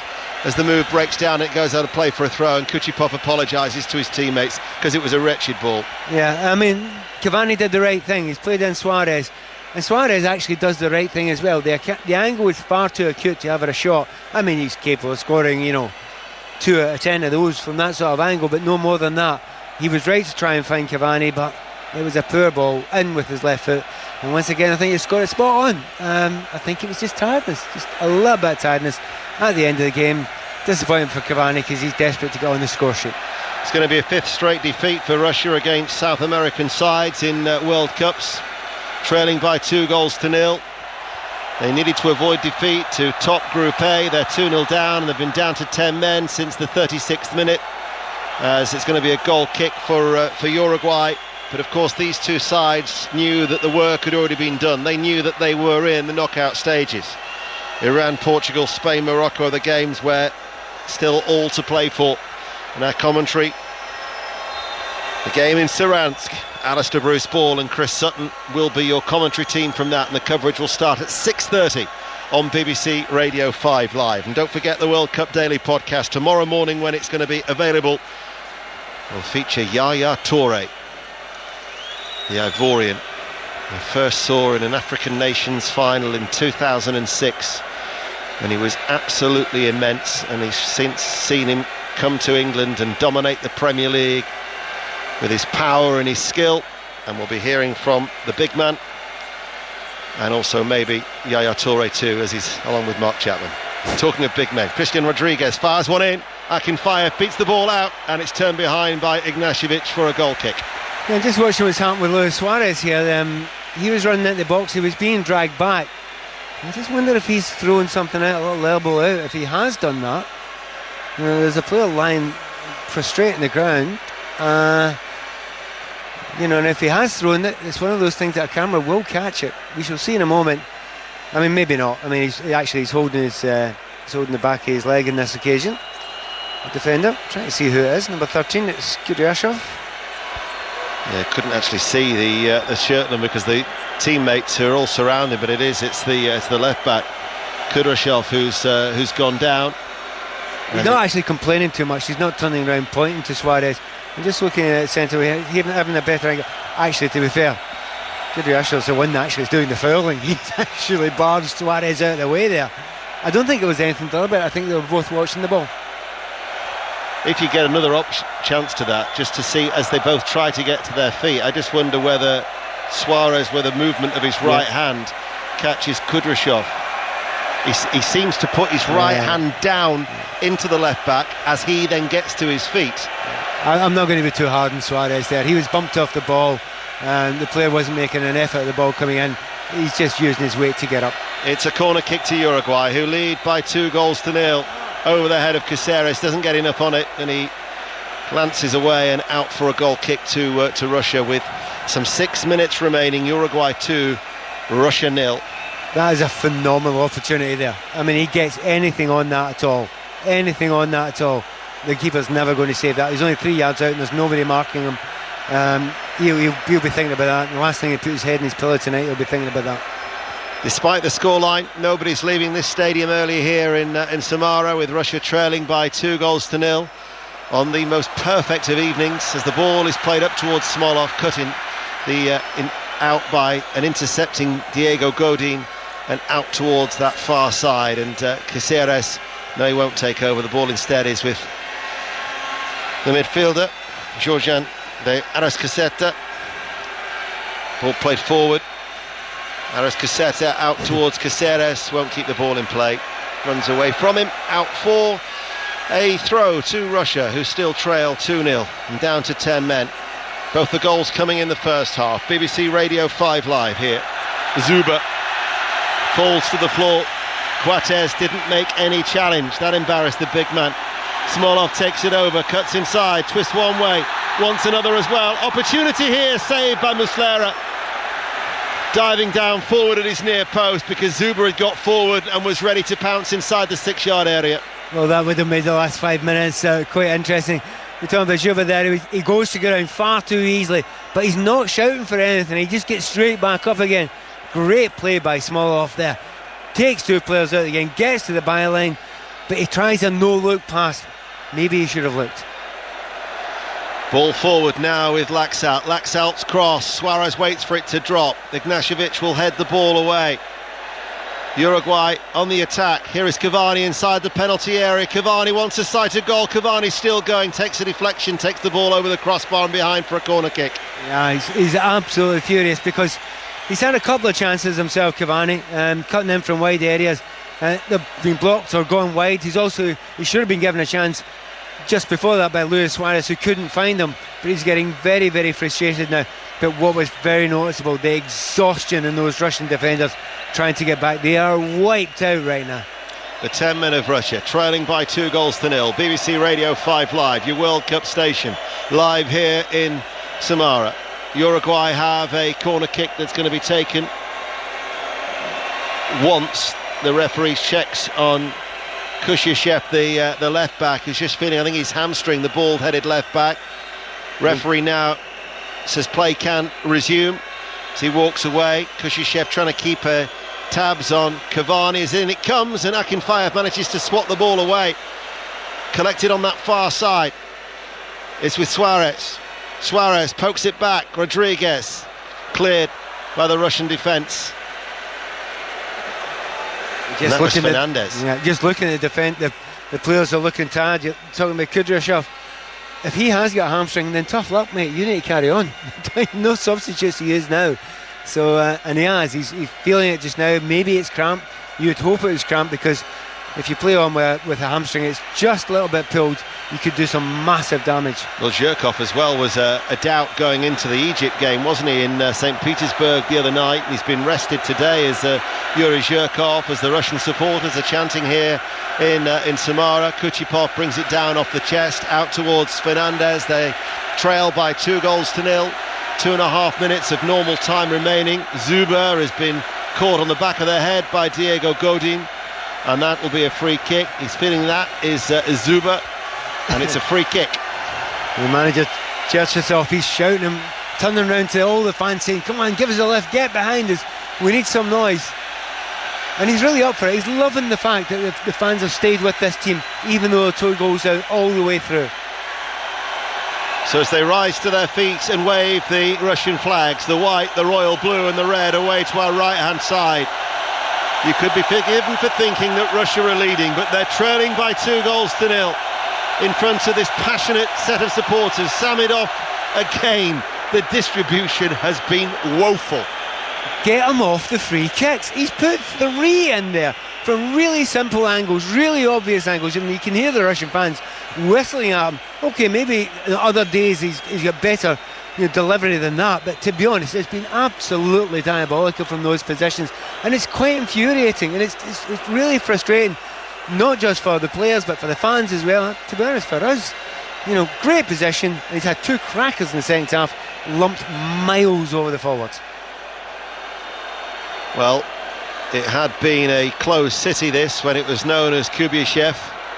I'll tell you what's closed. That Uruguayan defence is like a closed shop. They will just not let anything through as Godin gets a push in the back by Zuba. And it's going to be a national record of 6 successive clean sheets. And it will be interesting in the knockout stages, because they've struggled at times against Saudi Arabia and Egypt. They've made heavy weather of it. They were fortunate against Saudi Arabia, where they were 1-0 victors, the Luis Suarez benefiting from the tap-in. But they've done what they've had to do, but they are extremely solid in defence. Christian Rodriguez with an effort left-footed from the left corner of the penalty area, and Akinfeyev got a touch to that, goes behind for a corner kick. Oh, it's a great strike, isn't it? We're right behind it. Fantastic angle here. He has absolutely smashed it. Possibly going a little bit too straight, so the keeper keeps an eye on it, gets his hand up, puts it over the crossbar. He's got Suarez in the middle saying you should have crossed it. That's a bit harsh, I think. Corner kick then for Uruguay. Lead 2-0. We're inside the last 30 seconds of normal time. It's an outswinger. Another great save by Akinfeyev. Followed up, and Cavani from close range is on target for his first goal in these World Cup finals. Uruguay will finish as Group A winners to inflict Russia's heaviest defeat at any World Cup. It's Uruguay 3, Russia 0. Yeah, and I think it may have been Godin who actually won the header there. A fantastic header. It's got to say, it's a brilliant save by Akinfeyev. And, he's just had a save seconds before. He thinks he's doing quite well, but followed up there. And to be honest, you've never seen a happier man in Cavani. He's been so frustrated during this game. He's had opportunities to just watch that game. What a brilliant header there. I think it is Godin, isn't it? Brilliantly saved by the goalkeeper. The reaction from Cavani is absolutely superb. And just look at the 2 players that's closest to it. Surprise, surprise, Suarez and Cavani. Akinfeyev did ever so well to keep out the Godin header. Now the Russian supporters are starting to file towards the exits. Those in blue are standing up and celebrating as Uruguay have got a 3rd goal, and we're into 4 minutes of added on time. But you could see the relief from Edison Cavani, his 43rd goal in his 104th appearance for Uruguay. He was top scorer in the South American qualifying with 10. Paris Saint-Germain's record goal scorer, and that meant a lot for him because he now is off the mark as well. But for Russia, it'll go down as their heaviest ever defeat in a World Cup finals, beating the previous record when they lost to Sweden by 3-1 in the United States back in 94. And they had done so well to keep out Uruguay in the second half. Akinfeyev had made 2 saves, one from the corner that he swatted away. We just saw the other one from Christian Rodriguez.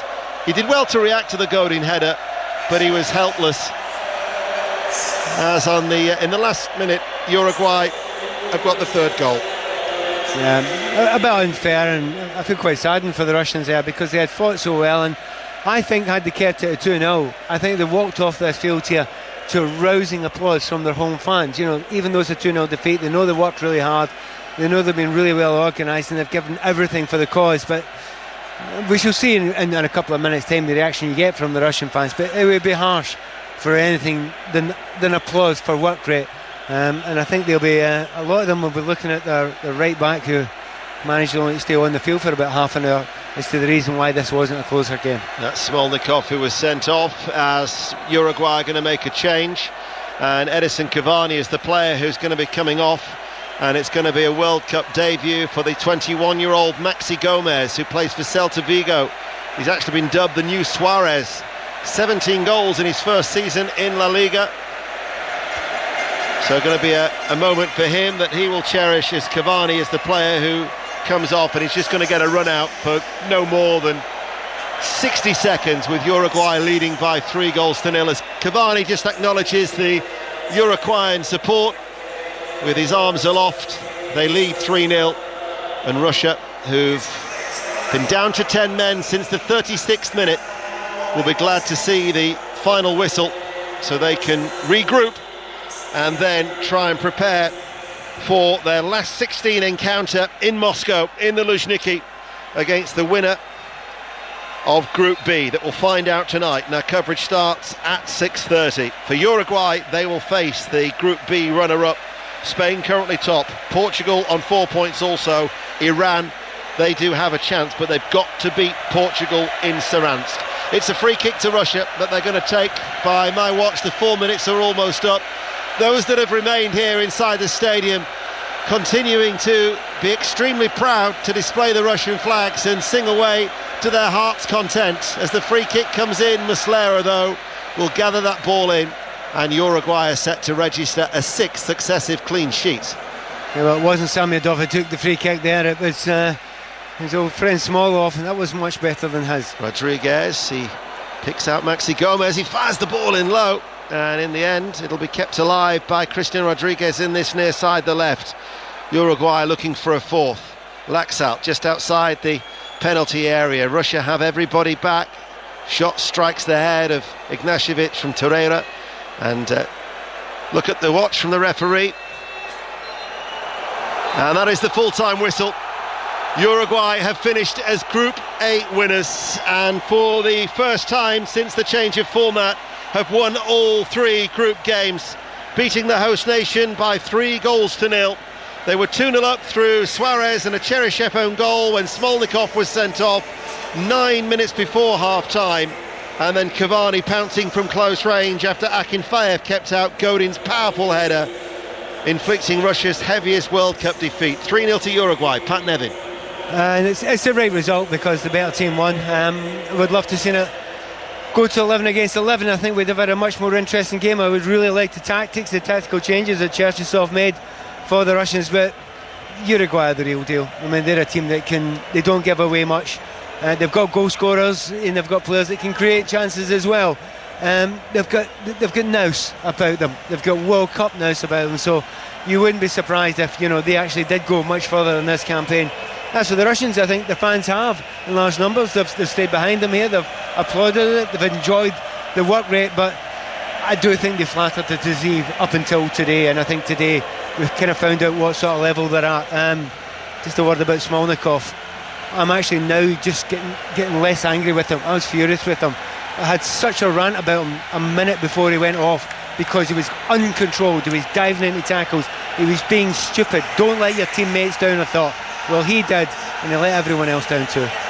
The noise in the background, Mark, is because the Russian players are acknowledging the support here in Samara, but they will return to the Luzhniki in Moscow for their last 16 date. Who the opposition is, we'll find out later, but it's finished here in Samara. Uruguay 3, Russia 0. Yes, next Sunday afternoon Russia will be in action at the Luzhniki Stadium here in Moscow. They'll play the winners of Group B. That group will come to a conclusion tonight. Spain, Portugal and Iran all still hoping to qualify. Uruguay will play in Sochi next Saturday night against the runners-up of that Spain, Portugal, Iran group. When you listed everything that Uruguay have, Pat Nevin, could you have also added best centre-half in the tournament? Yes, possibly, I think so. Do you know what? He was a joy to watch today, Godin. The intelligence of his play is fantastic. He's as hard as nails. He's one of those guys that's made out of a different material than the rest of us. When you get hit by Godin, you kind of stay hit. But he's playing against Juba, who is a big lump of a lad, as you well know, but technically pretty good as well.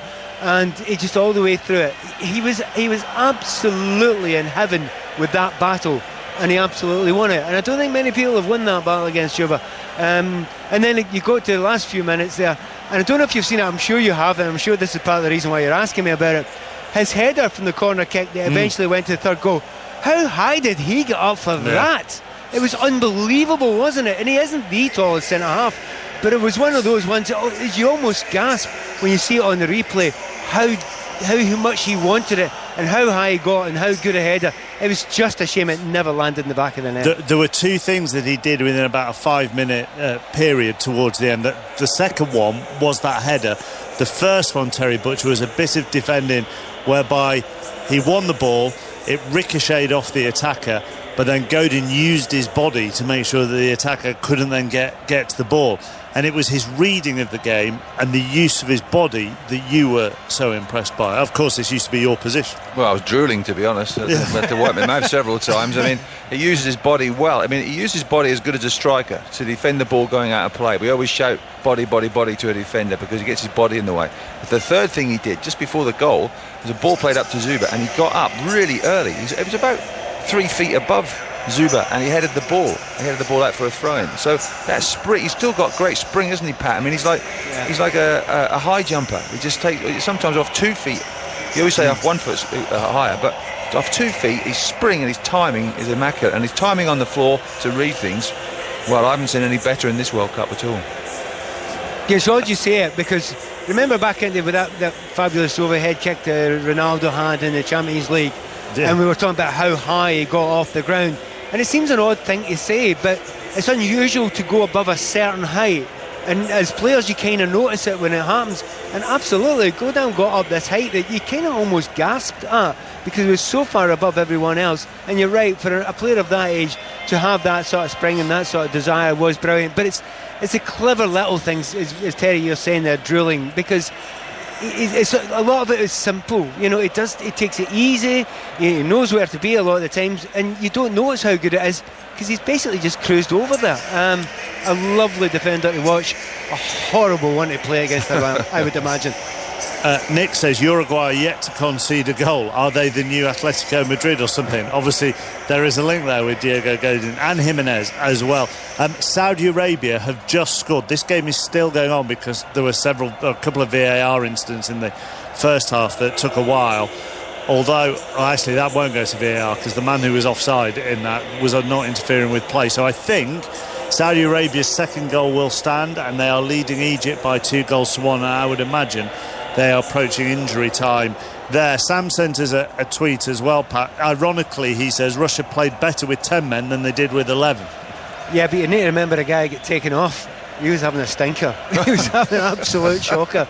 I mean, I know it sounds harsh and it sounds smart alecky, but I mean, I don't often go in a rant about a fullback in a team. You shouldn't be having that bad a time that I'm getting annoyed with here. But his touch is fair enough. Some defenders haven't got a great touch. His involvement in the game was positionally, it was all over the place. But he was launching himself at players when he had no chance of winning the ball. And if it was naivety, we'd be fine. But it was more than that. It was stupidity. And we've all been in teams where a guy lets you down by being daft. You know what it's like, Terry. You'll know what it's like. You're shouting and ball and saying, "Calm down, calm down. Don't be stupid. Don't let us down." So absolutely right. They did better with 10 men, but you've got to remember who the other one was. Terry? Red Russian mist, that's what it was. Yeah, I mean, I think the sun may have got to him. There was something got to him, I tell you, because absolute stupidity. We've seen that in even boating of Germany. A world champion can have a rush of blood to the head because he got booked and then booked again very, very quickly. So it is stupid. It lets him down. And there's a last thing that the manager wanted is to go down to 10 men, especially against a team like Uruguay who keep the ball pretty well. So he'll have to worry about his fitness levels and he'll have to worry about the recovery. But they do have that extra day going to the Luzhniki on Sunday. Saudi Arabia have beaten Egypt by 2-1. That's the first time since they beat Belgium in 1994. In the tournament in 1994, they actually got to the last 16, did Saudi Arabia. So the first time since they beat Belgium and Morocco in 1994 that they've won a game at the World Cup. Quite a lot of the Egyptians have already left the pitch. So it means that following the games this afternoon, Uruguay have won Group A. The host Russia have qualified with them, Uruguay winning by 3-0. So it means Uruguay will play in Sochi next Saturday night against the second place side in Group B. Russia next Sunday afternoon will be here in Moscow at the Luzhniki Stadium. They will find out their opponents later. Iran against Portugal will be our main game on 5 Live. Kelly will be here from 6:30, but now at 5 o'clock, here's Sarah Brett with Drive. This is your World Cup station, Russia 2018. This is BBC Radio 5 Live. Yes, indeed. Thank you very much for being with me. This is a shortened version of Drive with me, Sarah Brett, here for the next 90 minutes with a full roundup of today's main news. On a top story, MPs prepared to vote on the Heathrow expansion. Tonight it's for Parliament to decide, have we got it right or have we got it wrong? We think that expanding Heathrow is the